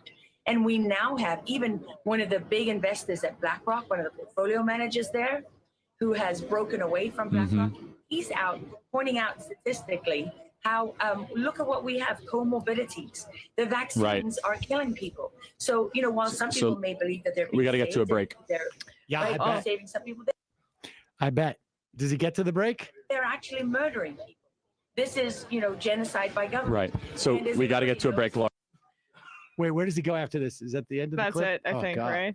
I wonder if they get back to her. It's kind of suspicious that Ukraine has labs. Well, I mean, again, we know that the Soviets had set up these labs, and what we have not heard a single, you know, a single claim that there's like any type of like real production of these things, as opposed to like they're there in these labs and they're trying to scare them. But she does herself, I think, like she does herself right in this situation. She talks about the Ukraine labs and then talks about how the vaccines are actually set up to kill people. And Fauci knew years ago, I guess the idea was that the COVID was supposed to be developed, and knew that ivermectin and hydroxychloroquine and the crazy ways of wazawine were supposed to cure COVID. We're gonna get like shadow banned for even mentioning those cures. I just say like this got us in trouble in Left Reckoning because it wasn't Charlie Kirk, but the other idiot Turning Point's kid, Will Witt. We were just saying like he had this entire like plandemic bullshit down too, and just talking about it might get you snared up. But yeah, just for the YouTube censors, we are criticizing this. Yes, this is sarcasm. This is sarcasm. We are not suggesting that clickbaity koala queen can actually treat COVID or raise my clout to pine. I wouldn't take that either. Or like my tweetazine. Like my tweetazine, or substackathorazine would treat COVID. it is amazing to see these converge, though. Like, I think she seems to be arguing that the do we have that tweet thread? There's a really long tweet thread where someone do we put this up? Okay. And this guy, Isla, what is his? We just look at his bio for a second. He is a writer and editor at OCCRP. And he goes on to this whole tweet thread is go down to the end of it. It's a long one. That's the Organized Crime and Corruption Reporting Project. And they're talking about the idea of like these things. Go all the way down to the bottom. And he talks about who helped in the development of this thread. And you got to keep going down there, I think. It's a very long thread. Oh, and man. Greenwald engages here. It's actually pretty funny. He says, okay, the group that worked on this thread, parsing the list and checking all the strains, a doctor of biology from Sweden, a candidate of biological science in Belarus, a doctor of biological science in France, a biologist postgraduate student in Russia, 2 of them actually in Russia, a biologist in Russia, microbiologist in Belarus, another one in Belarus, another one in Belarus. The bit by bit goes through the argument, and here's go all the way back up. He starts the thread all the way back up to the top of the thread, please. Yes. This writer walks through the fallacy of that of some papers that were leaked that Russia claims the Ukrainians are carrying out emergency disposal of pathogens that they had been developing with U.S. help. Now, of course, Glenn did a hour-long video on it, and the author who has written these tweets, you go down, and the tweet presents the claims in the screenshot. This is where they start. RIA Novosti publishes, this is a Russian news outlet, says were obtained by the Russian Defense Ministry. They purport to show that the Ukrainians were scrubbing evidence of biological weapons research program. And he goes through why these are not the case. The beginning of the debunking thread by Olga Peterson, a Soviet-born geneticist living and working in Sweden. If you read Russian, you can read it here. Otherwise, continue reading. He's going to translate. And she talks about the collaboration from the scientists from Belarus, France, and Russia, and Sweden on the topic of Ukraine's development of bacteriological weapons. Thank you. We're not specialists in military propaganda. We can, though, expose all fakes published by Goebbels TV. We work in this area. We're not banned by Google, and we're ordained by God himself to comb through microbes and scientific articles. And so they go through this, and they analyze everything point by point. What's the document? Why such documents exist? Why bacteria are stored? What kind of bacteria are on the list? And the best part about this, and you go through it, you can read it, and people can see if they find it credible by these microbiologists and whatnot. Glenn gets upset that the guy has taken a screenshot of the video and not linked to it at one point. Oh. And I thought he was just upset that that Rust shirt was on display for the world. And the guy says, well, I actually did link it at the end. But the funny part here is that, like, why should the idea that you come back on a thread like this and your only retort is, why don't you link to the video? Like, why aren't you have now spent, like, you have a dozen people who have collaborated on debunking this specific claim that you have promoted for an hour on your video. And your response is, here's how I find their debunking to be wrong. Your response is not, they get this part wrong. The claim that they attribute to me is wrong. No, it is, how come you're not promoting my misinformation? Why would said person promote misinformation when the thread is all about why you are wrong and spreading lies? I mean, that's like the exact opposite of what is that reporter should be doing. And at the end, however, So Glenn writes that you're trying to prevent people from seeing that you're lying, and the reason why you only screenshot the video rather than link to it is because you're completely lying about what I said. I would just say Glenn did that to us on a discussion about, I can't remember what it was, but he linked it was a Thursday show, and he just did a screenshot of our episode and didn't actually link to it. Of course he does. He's a bit of a hypocrite. But of course. I know. We've been way back. Preventing your followers from seeing what I actually said is the way to hide them from the lies you're telling. And then at the end, he goes, I linked it to it at the end, smart guy. And he goes, yes, you posted a link in the 33rd tweet after boring everybody with lies about, I mean, this is just so This is just pathetic. a form debate, right? Like, as opposed to the content of what is being said. He has zero ability to refute it. No, zero. And then I guess somebody jumped in. Owen Higgins. There's one example of him doing the exact. He does the same thing over and over again. He's done it 100 times. Maybe that is Glenn telling us why he only would link to a image. Oh, that's exactly why he does. Of course it is. That's exactly why they do that. I mean, and that's just conservative projection. But it's amazing. I still am just sort of amazed by the willingness. And I was amazed by this the other day with Jordan Peterson, as much as I think he's a schmuck. The idea that you can post stuff that is so blatantly wrong, have it corrected, in this case with Jordan Peterson yesterday, by the author of the thing that he was posting, and not respond to it, not apologize, not in any way correct it, make no attempt whatsoever.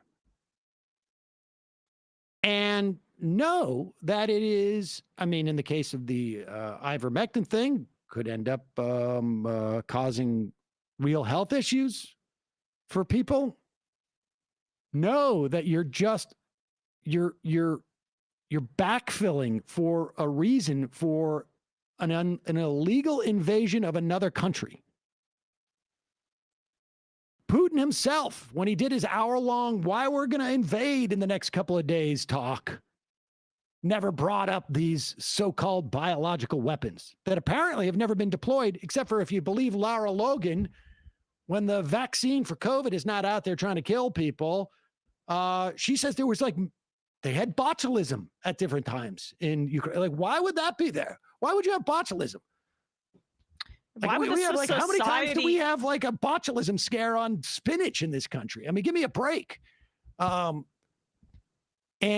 I'm shocked by it. I still am shocked by it. I know I shouldn't be, but I'm shocked by it. Glenn in particular? Glenn, but just any of these people who I just don't understand it. I really don't understand it. It seems stupid, just from a self-preservation standpoint of your credibility. I think there's always going to be an audience, and I think this audience is going to be the audience that they're appealing to, I think, has a cap. But the level of fervor, it is completely, I can assure you that no one who watched Glenn's video read through those 33 tweets. No one. Yeah. And if they did, they would still be like, I don't believe it. I mean, they'd only screen grabbed Glenn's tweet and didn't link it to the 33rd tweet. So obviously, these 8 scientists who debunk the entire premise of this conspiracy have to be wrong, or otherwise they would have linked the actual link in the first tweet. God. Yes, Nominee was supposed to be on the show today. Everything is okay. She just did not feel well, and she's resting up for her show tonight.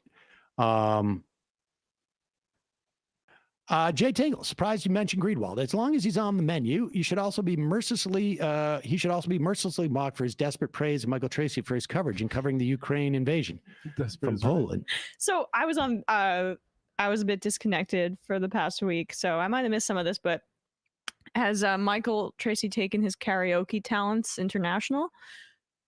I do not know. He's in Poland or something like that, taking cell phone videos of trucks. So. Oh, that's fun. It's really funny though. The IMer was right. He's on the free speech beat, right? Where he's helping the voiceless of the people who are protesting in Russia. Yeah. Or is that not what he's doing? So he's in Poland, right? Yeah. He's it's free speech on Polish college campuses too. It's still under attack. He's at Warsaw, University of Warsaw. Gotta be. Warsaw, Sticking up for the kids. Yep. What's funny about Glenn's defense of him, though, is it includes all the critiques, which is like, look at Michael Tracy getting off his ass. Like, it's like there was a group chat, and they're like, Michael, you got to get off your ass and actually do something, because you can't just sit here and tweet out like contrarian garbage. Go out and like be seen at a college campus with a microphone, like performing journalism somehow, because otherwise, like, nobody knows really what it is you do. Right. That's his bona fides. He's been on the ground.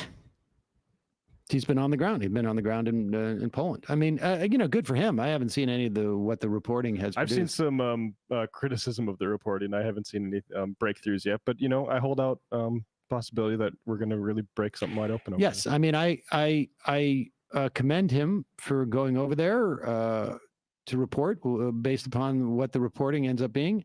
I will also not forget everything else he has done in the past, including. And I think to some extent he needed to do this because he was one of the first guys to come out and go like, they're bombing a maternal ward, but only 15 people are injured. He got on Twitter very quick to do that before the reports of all the people and women and children who died. Disgusting. It was disgusting. And when you've got that hanging around your neck, heading off to Poland, probably not a bad idea. Yeah.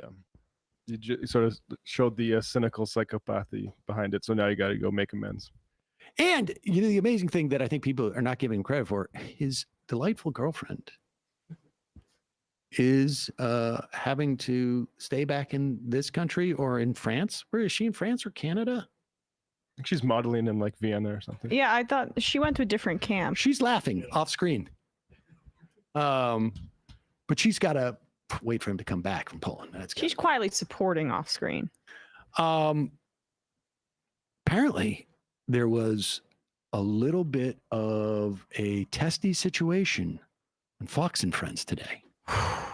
Now, do we know where Ashley Ainsley Earhart is? Yeah. Ashley Ainsley. Ashley, where is Ainsley Earhart? Do we know she Ainsley, is? Is she on vacation? She's probably off with her boyfriend, Sean Hannity. Do we know if he's on air right now? Oh, I didn't know that. But here is Steve Ducey, Brian Kilmeade, and the woman from the Real World, right? Isn't she on the campus Duffy? Her husband was on the Real World. Oh, okay. That tracks. And they're talking. Watch this. I don't know. If you look at that map and the areas that they have that you say could end up in this peace agreement, that's true. And that's why we should have never provoked them. I mean, they made very clear that there was a red line. The red line was a neutrality for Ukraine, that they could not enter NATO. And in the end, when they get this, if they get this peace agreement, in the end, that's probably going to end up being the case anyway. No. I bet you that one of the conditions will have to be that Ukraine promise to remain neutral, will not be part of NATO. Well, I'll tell you what, you can never give in to what Russia wants other nations to do. You decide, they're going to decide to go into NATO or go into the European Union when they're a European society that wants that. Well, we have a Monroe Doctrine, and I think we would be very concerned about this kind of action in our hemisphere. I think he said, keep it neutral. And in the end, pause it for 1 second. I just want to be clear about something. Ukraine has already, as far as the reporting I've seen, said that neutrality they're okay with. It is the annexation of those, I think, parts of Donbass that they are that they have issues with. Now, it's hard to know what's coming out of. And I'm sure they doubt the sincerity of like when Russia comes out and says we'd be open to discussing neutrality. Like when, well, Ukraine has supposedly said that they were okay with that, but it also seems like neutrality in Russia's terms might mean Zelensky out and Belarusian type puppet in. Right. All right, but go back. This is interesting because I think they both have points, but it really does feel like there was not a team meeting in the morning. That's why Ducey was completely off there, and she's like Monroe Doctrine. I mean, this is, and I think that Tucker's influence is sort of haunting this discussion a little bit too. Yes, and I will say this too: is that if you are one of those well, I don't know how to categorize what your ideology is. If you believe that it is legitimate for Russia to invade this country, and putting even aside like the bombing of civilians, but to invade, even if they were just to hit military targets. If you're one of those people, you do have to accept the Monroe Doctrine. You do have to say then, maybe there is some legitimacy to the U.S. being worried about, the Sandinistas at one time. And because that is what you are, that is exactly what you are promoting. Yeah, but that's so far away from what they're actually going to be talking about. There's no way. Who's that? These guys? Yeah. Well, she's saying the Monroe Doctrine. Now, Kilmeade is saying the opposite. Now, of course, Kilmeade wouldn't have a problem with the Monroe Doctrine. He just doesn't think it applies to anybody else. Because it's not Monrovia. Go ahead. In our hemisphere, I think he said, keep it neutral. And in the end, probably Ukraine is going to lose more land because of this. Again, the main problem here, as you see, and as we discussed, actually, the main problem is still China. And now we've created a bigger bloc, China and Russia together. This is why our policymakers aren't thinking long term. Right. Provoking this war has brought our two enemies closer together. They provoked the war. Well, they had a red line. And we had an agreement in November with a security agreement. They can't make a red line in other countries, Rachel. It's not up to them to make a red line in other countries. This is the fate of the geography of Ukraine. And they could have remained a free country. We could have armed them. We could have actually... Right. No, you understand. Russia got their way. They lost their stooge in an election. The minute they lost their stooge in an election, it had nothing to do with us. They took Crimea and the two Donbass regions. And they said, we're going to do more unless you put our guy back. We go, not only are we not going to put your guy back, we're going to have more elections. And then Zelensky beats Poroshenko, and now he established himself with 70% of the vote. Why should a democracy give up because Vladimir Putin's a lunatic? Well, what is happening on the ground? It's the reality. He is who he is. It's called realism. I mean, it had something to do with us. Something, maybe, probably. I mean, this is actually one of the most interesting conversations I've ever seen on the show. Yeah, absolutely. And here's the interesting thing. Kilmeade they're both onto something here. I mean, they're both at least being consistent, except for I'm sure that Kilmeade doesn't have a problem with the Monroe Doctrine for the United States. Yes. So she's at least being consistent with, listen, we have hegemony over this half of the world, so they should have hegemony over that, over their neighborhood. The interesting thing is that Kilmeade starts to go down the road as to why this is happening now. And he says, it has nothing to do with provocation. Now, I don't know why I always have to deliver this qualifier. I don't think that we should have expanded NATO. And I think obviously the idea of shrinking NATO at this point, it seems like a non-starter because of what Russia did. And I would imagine, hard to imagine that Putin didn't realize this would be the reaction either. So, scary if he didn't. For somebody who wanted to keep, who argues that this is a function of keeping Ukraine out of NATO, I think long term, that ain't going to happen because of this. But be that as it may, 2014, Putin loses his puppet. And then what happens? You get Trump in office. Manafort, as he's the campaign manager, changes the Republican platform. I think there was a genuine belief by Putin that he wasn't going to have to invade Ukraine to get what he wanted, which was a dominance over Ukraine. There were multiple peace plans that were put out by people surrounding Manafort. Flynn and his crew had a peace plan. I think at one point it was reported like Stone and even Rudy Giuliani, or I should say Cohen, in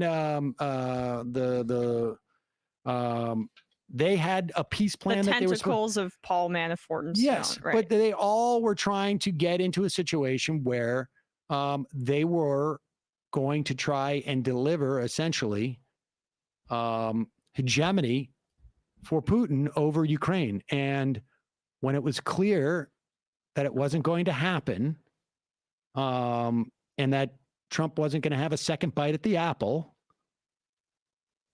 took a year because he had to come back around, said to build forces, and he invades. And there was no,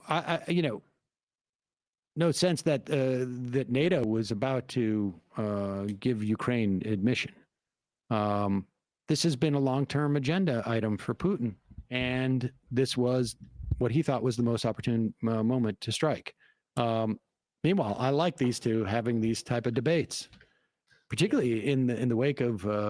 But notice how much more easily they can have a good faith debate when it doesn't have to do with United States imperialism and foreign policy. Like there's no stakes in terms of the way, sort of, but there's no real stakes in the way that the way that the United States imposes its will and dominates the globe.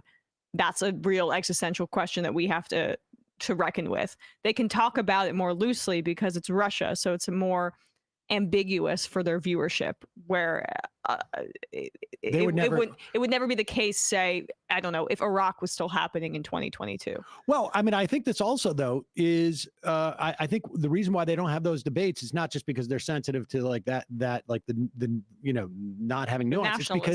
It's because there's a split in the Republican Party too over this. Yeah. And I think it reflects that. And Kilmeade is, I think sort of more establishment Republican, and we need to be Lindsey Graham this. And remember, Kilmeade also wasn't that long ago was like a month ago was criticizing Trump. And there is like a sort of building anti-Trump sentiment in the Republican Party. I don't know that it's going to be effective in keeping him from the nominee. Yeah. But Duffy, I imagine, is she's the Tucker wing. Like she's trying to ride on those coattails. And it's like, this is a micro example of, say, the split between the Hannity types and the Tucker types. It's going to be interesting to see how they try to ride both horses, because I watched Nikki Haley, more of her appearance on Dave Rubin, and it's all like, oh yes, this would be so much better if Trump was in office and that sort of stuff. But she's definitely on the Kilmeade side of things as far as like, this is good versus evil, and we need to not be afraid to do what's necessary. Unfortunately, those of us on the phones can't hear the soundboard or clips. Oh. I know beggars can't be choosers, but is it possible to fix this one? Fixed. We just did that. We got to take a picture of that board and where it's at when these things. All right. Do I have time for one more call? Let's see. Calling from a 405 area code. Hey, it's Gregory from Oklahoma. Gregory from Oklahoma. I'm glad you called in, Gregory. I have a little bone to pick with you. I am too. I don't like. Oh, really? Yes. Okay. I don't like what I've seen in terms of you pushing other people's videos over mine. The interview that we did. Oh, well, I don't think it's an issue with me pushing it. It's the other people pushing their videos whenever I post videos of other people. I think the last 3 times I've posted a video of someone that I've did an interview with, Farron Cousins comes underneath and is like, hey, whenever you're done with that video, check out the interview I did with Gregory. So, yeah. It's more He's hustling. All right. Well, oh, yeah. It's really good. I was going to mention that. Like, you're taking a huge L on this. He is, 6.4 thousand views now, and yours is at 5.2K. Gregory, I know I have to get back to you. I'm sorry. I just got back from vacation. We will do it. And then I will defeat Sam. How long has Farron's video been up, Gregory? It's been up for a year, but it's okay. Okay. He had a head start, but by a year. Like he's a year. Yeah, but also just a year. He just a Let's year. check back in when maybe 2 years. My video has been up. it's 20. It was 2 years. So in 2 years, he's amassed. 2 years, yeah. He's amassed almost 16% more views than mine has amassed in just like a month. But the thing is, Okay, is that that's fine. But the thing is that Mine he is got posted most of for his views on his 1/24th. video. 1/24th of the time. He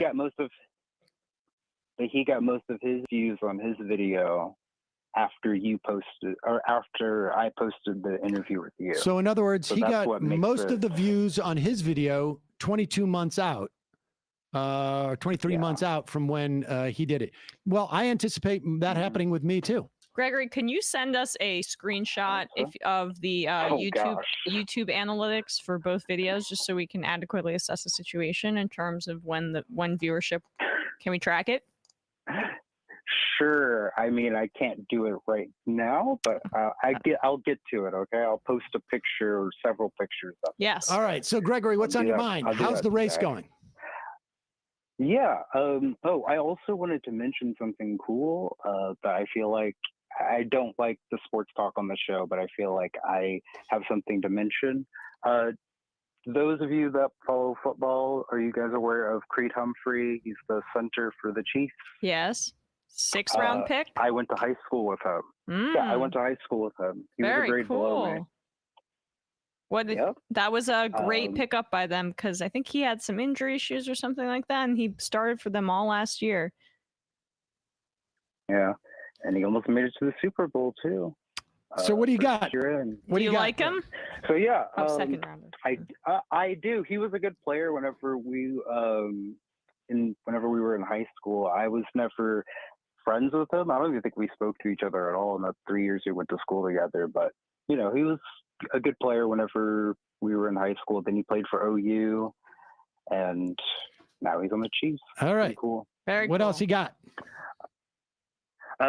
So I've been knocking doors, and I've picked up a couple of endorsements that I've recently put on my campaign website. A state senator out of Norman, Mary Boren, she endorsed my campaign, and my friend Brandy Swinford, she's the teacher of the year in the school district that's the biggest school district in my house district. She also endorsed me, and she's also going to be helping me knock doors. Excellent. So there's that. Yeah, and let's see. Oh yeah, and I went to this thing a few weeks ago with the teachers union. They had a legislative dinner with some of the legislators from the area, and my opponent was there, Del Curbs, and whenever he saw me, he said hi to me without really even looking at me, and then started talking to the person who was sitting across from me. He's been very cold towards me in person. Because he over the sees last you as a several years. threat, Gregory. Either that or just super annoying. I mean, either way, I get under his skin, and he can't help but show it. So That's a good sign. That's a good sign. Well, excellent. That's a good sign. So give us some updates. When and how have you been raising money?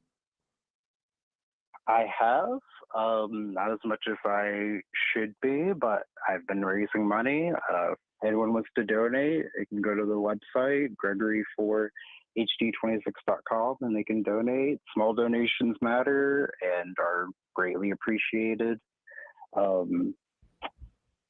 Filing is next month, and I don't have a primary, at least not to my knowledge I will. I'm the only Democrat that's announced. And I mean, we have a month for that to change. Hopefully it won't. It wouldn't be very wise of a Democrat to jump in now, even because I've been, campaigning for like the last 6 or 7 months now. Excellent. So yeah, looking forward to the rest of the race and getting ready to talk to more voters and whatnot.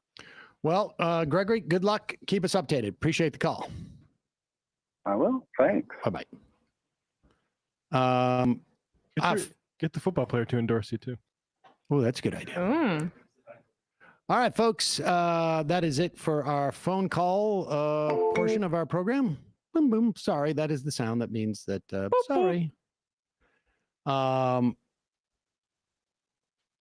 It does mean sorry. It does. In C3PO or no, shut up, Emma. Stupid nerd shit. Shut up. Rod Stiffington. Great. Sam, since the show discusses labor rights and unity so much, is it rude to ask how much your staff is compensated? I think that's a little bit rude. It is a little rude. Are they salaried, hourly, independent contractors? I will tell you that everyone in the office and more are W-2'd. And we do have some contractors, but nobody who works on a regular basis and nobody who's in the office. But we have 5, 6, including the quickie, 6 or 7. And I think Brendan may be W-2. I'm not sure. We have 6 or 7 W-2, salaried, I guess. Nug Wrangler, and it took not Nug Wrangler, new Wrangler, right? Nug Wrangler. I will say that it took longer than I wanted to do the W-2. I think we switched to like 4 years ago or something. But Nug Wrangler. Since we're on the positivity train, Sam has a better hairline than some people in their mid-20s that I know. Keck. W. Okay, thank you. Artist, the plants and the birds and the rocks and things. Judy Giuliani, Brady unretired after watching Cristiano Ronaldo score a hat trick in the Premier League. Till, I called in today. The other clips have worked, but I couldn't hear the Laura Logan clip over the phone, FYI. Okay, thank you. Teacher Dan, you've been hitting Bill Maher a bit lately. Good. He's what happens when an asshole realizes he's fading into intellectual homelessness and irrelevance. Not sure he was ever aligned with the left beyond feeling entitled to have his weed and criticize the government. And that shit where he says something clever and pauses to look around at the folks next to him and make sure they laugh. If anyone eats babies in the basement under a pizza shop, it's that weirdo. 2 kids in a trench coat. I think Sam's indifference to Michael Showalter explains why he wasn't in the film Wet Hot American Summer, despite all his 2 friends being in it. Who's the second friend? Oh, yeah, Janine. I had more than 2 friends. Isn't Janine married to Benjamin in that movie? I don't think they're married. I think they're a couple. I think they're a love interest in like the show. I can't. There was like the show. Well, sequel. No, yeah. I've seen that a bunch of times. Oil in 2008 was over 190 a barrel, and gas prices were slightly lower than they are now. This isn't a supply problem; it's price gouging. I think it's both things. Fierce Deity. I think Showalter came up with the show one day last summer, and I aimed that he needs to star in the Joe Manchin biopic. Okay. I would watch that. That'd be very funny. Not my Pope. Bought my ticket for the live stream over the weekend. Super pumped. Should totally get Eamon Animations to do a special walkout intro video for the live shows. Ooh. If not by Brooklyn or Boston, then hopefully by the time you come do a show with Ben Burgess in Batlanta. Ray, hey Emma, will you interview Michael Schur for his run in Karen Bass's seat in LA? He's running for yeah, I don't know. Maybe. He's gonna run? Yeah. I think so. I've been so disconnected that it's hard for me to I didn't realize that. I don't want to yeah. I'm glad to hear that. Psychotropic emasculator. They presumably have cracked down on that Russian reporter Mariana. She's been missing since she did this. Oy. Kamala Baba Dingadong. What's the crew's thoughts on George Galloway? I always liked him. His stances on the Iraq War and Palestinian rights are spot on, but he recently had Jimmy Dore on for a very chummy interview. There are many people who on some issues I have appreciation for, and on others I don't. And the arc on that goes in certain directions. It's gone the opposite direction for some things. Like Peter Beinart always comes to mind in terms of his trajectory. I think is quite good. in the opposite way. So sometimes you make trades. Swalwell even wanted to send home Russian students, the very young people who would likely advocate against the war. So stupid. That was insane. That stuff is nuts. Yep. Dave Parrott, a Fox cameraman was killed in Ukraine today. I wonder what will prompt Tucker to change his tune or if he will whitewash this somehow.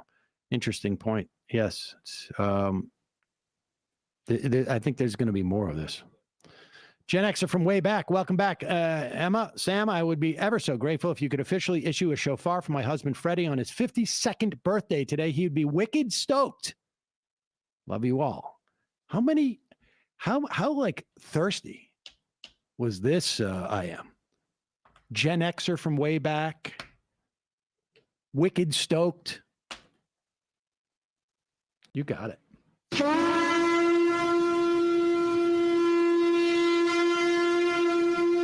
All right. 10 more. Steely Danarchy. Instead of sanctions on the average Russian, we should go after the oligarchs by demolishing one New York luxury high-rise for each week the war continues. That's actually a good idea. Dessert quality apples. I have been seeing few different threads from purported military analysts describing how, absent major changes, the Russian military won't be able to make it much longer than a few more weeks. Hence, why the reporting about China being asked to send MREs, those are meals ready to eat, for Russian forces. That said, who are you all following for this kind of military info? Thanks, left is best. I mean, I think I jump onto other people's lists. Like, I don't know. I don't know how to assess the credibility of this type of military analysis, which is why, like, I barely talk about it on the show. And if I do, it's going to be more like, here's one theory, here's another theory. I don't know. I don't even know how to assess any of these people. I don't know how one would. It's just, Clausewitz is the only one that comes to mind.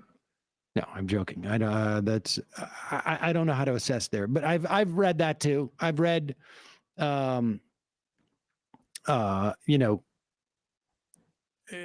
people speculating there could be a military coup, people speculating that, things are going to get softer on the ground there and not going to be able to go anywhere, or that they're just going to surround Kyiv and try and essentially starve the city and just keep shelling it. Which is difficult if you're trying to spread the line at home that you're there to liberate a city if you turn into rebel. Of course. And from what I've seen, it seems like Kyiv, it's like there's still the southern part of the city still has some like accessibility to go in and out, but the prime ministers from Poland and where else was it? The Czechoslovakia. Is it Czechoslovakia now? Or is there Czech Republic? Czech Republic. Oh, sorry. Czech Republic. It's okay. Bradley's actually 62 years old. I was going to say, boomer. I don't know. I don't know how. I don't even know how to assess so I don't. I will click on any of that stuff, but I will also take all of it with a huge grain of salt because I just don't know. District Jaboni. Sam, in Supreme Court news, have you seen? Oh, yeah, this is amazing. Clarence Thomas' wife admitted to being at the January 6th rally. God, want to guess the only justice that sided with Trump on releasing the documents related to it? Yeah, they are like, that pairing of people is a match made in hell. I mean, she's like just a fascist, basically. Yes, she's a fascist and he's a evil, I don't know. Leanne NYC, she is married to Jamie Raskin, is the mother of their children. Okay, there you go. Prairie Fire Kowalski. Howdy, Emma, Sam, MR crew. So on a quick update on the Representative Jeff Fortenberry of Nebraska's 1st District is set to go on trial tomorrow in Los Angeles. Main defense of the Republicans that he didn't commit the crime, but rather it is the California-based FBI being politically motivated to cancel conservative. We all know the long history of the woke FBI politically targeting conservatives. Also, the California FBI, they want to take out that Nebraska conservative because we know there's going to be a lefty that's going to come running in there. It's such a weird theory. So this is just something that was noticed last week when the show was just Sam and Bradley. Last week, we understand the tech issues, but many in the community would like to hear Bradley talk in the fun half. Hearing Sam speak uninterrupted is fine, but it's usually better when a discussion is being made. It's not a criticism, just a suggestion, since it's basically what Matt does when either Emma or Sam are off doing shenanigans, and it works. Well, you wrote does instead of does. Bradley? So what do you think about that? Has anyone considered I have nothing to say? You have stuff to say. Also, Putting pressure on you now. I was you could have just typed that to me and I could have read it. Sorry, should have chatted it. On the days that I was the only tech guy in here early on, I was probably just more focused on trying to get the mics to be at the right level rather than what I was actually going to say myself. So Yeah, they're doing the other things. Also, Bradley, are you Gen Y or Z? I don't know why. I was born in 1996. If Z, you are 2 generations removed from Gen X. Sam left his poly. It's so nice that I'm not no longer the youngest person in the office. That's Bradley. Bing bong. Damn, Sam, you the man. If you'd like to ask anyone knows what happened to the workers that got fired from Current Affairs, I saw Nathan Robinson on Ben Burgess the other day, and they didn't talk about it. I think suppression of workers organizing is a red line on being a left or socialist. As in, is that the one thing we all agree you can't do? I have no idea I don't know what happened there. What happened there? I feel like I was out of town or on vacation when that happened because I sort of missed that. I will say Nathan Robinson wrote a really great piece on J.K. Rowling and reconciling her Harry Potter with her transphobia, which I'd really encourage everybody to read. It also dovetails nicely. Sean, the YouTuber, did like a 2-hour video essay on it. Really good stuff. Yeah, I mean, I have questions about the management stuff there, but yeah, I don't know. But I like Nathan's writing. I mean, I don't know what the situation there was enough, frankly, to know. I mean, I'd be okay if you guys wanted to form a union. Okay. I mean, might happen. We'll see. We'll see.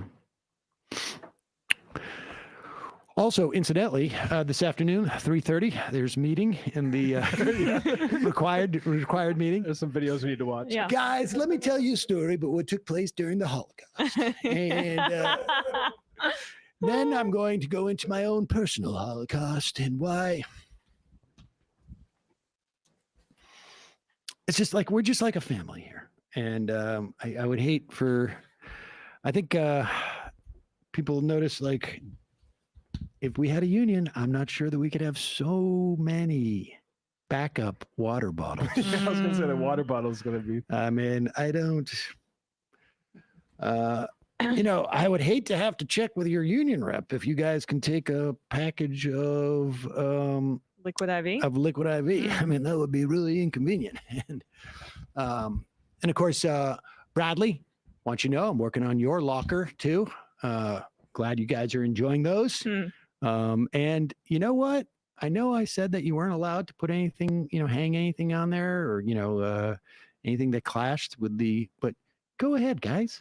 Go ahead, put up a pin up in there or something if you want, or, whatever folks. Pin up, right? Yeah. Pin up in the locker. Sure. Go ahead. Yeah. Come on. We're like a family around here. I just want to feel heard. Yeah. No, of course. So yeah, guys. So we can express our individuality. I mean, look, it's just that I'd hate to have to, always have to go to your union rep about this or that. And, that would be, oof, God. Damn. Just union busting for the whole world to see. No, I'm not. Listen, I'm completely open to what you guys want to do. I just want you to know, I just hate to ruin the culture that we have here. And Matt, I told you, when you said you wanted to get rid of the roundy tables, right? I'm on it. Oh, yeah. I'd hate for you to have to say to Bradley, who then, has to have a formal meeting with me, we need to change the tables. So Freudian slip side, just joined as a supporter. Charge. Happy to chip in for some great independent media. Incidentally, I'm also building a birdhouse while listening to the show, further reinforcing the cosmic bond between MR and Woodcrafts. Oh. Fantastic.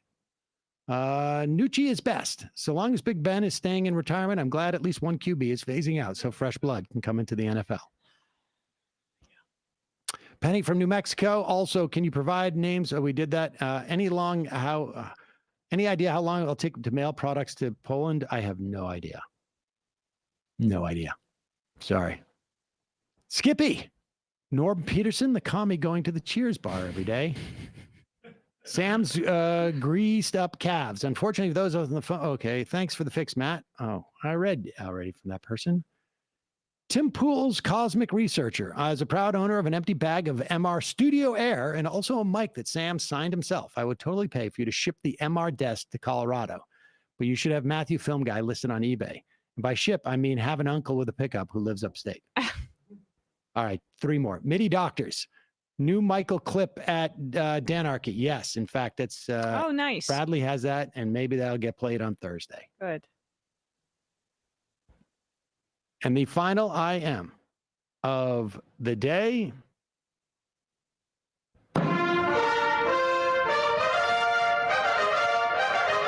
I watched the crazy warmonger lady who wants to rule Ukraine from the State Department testify under oath to the Senate about the biolabs. It was approximately 2 minutes of video. You should check it out. Yeah, everybody did. It was, she said, Rubio asked her, I think it was a question, are there biolabs there? And she said, yes, there are. I don't think she was hyping it. I'm also not convinced that, yes, that she wouldn't want something more aggressive there, but she didn't make it seem, I mean, that's how a lot of this sort of took off, the story, that it was that was in open testimony. Noland, right? Yeah. Yeah.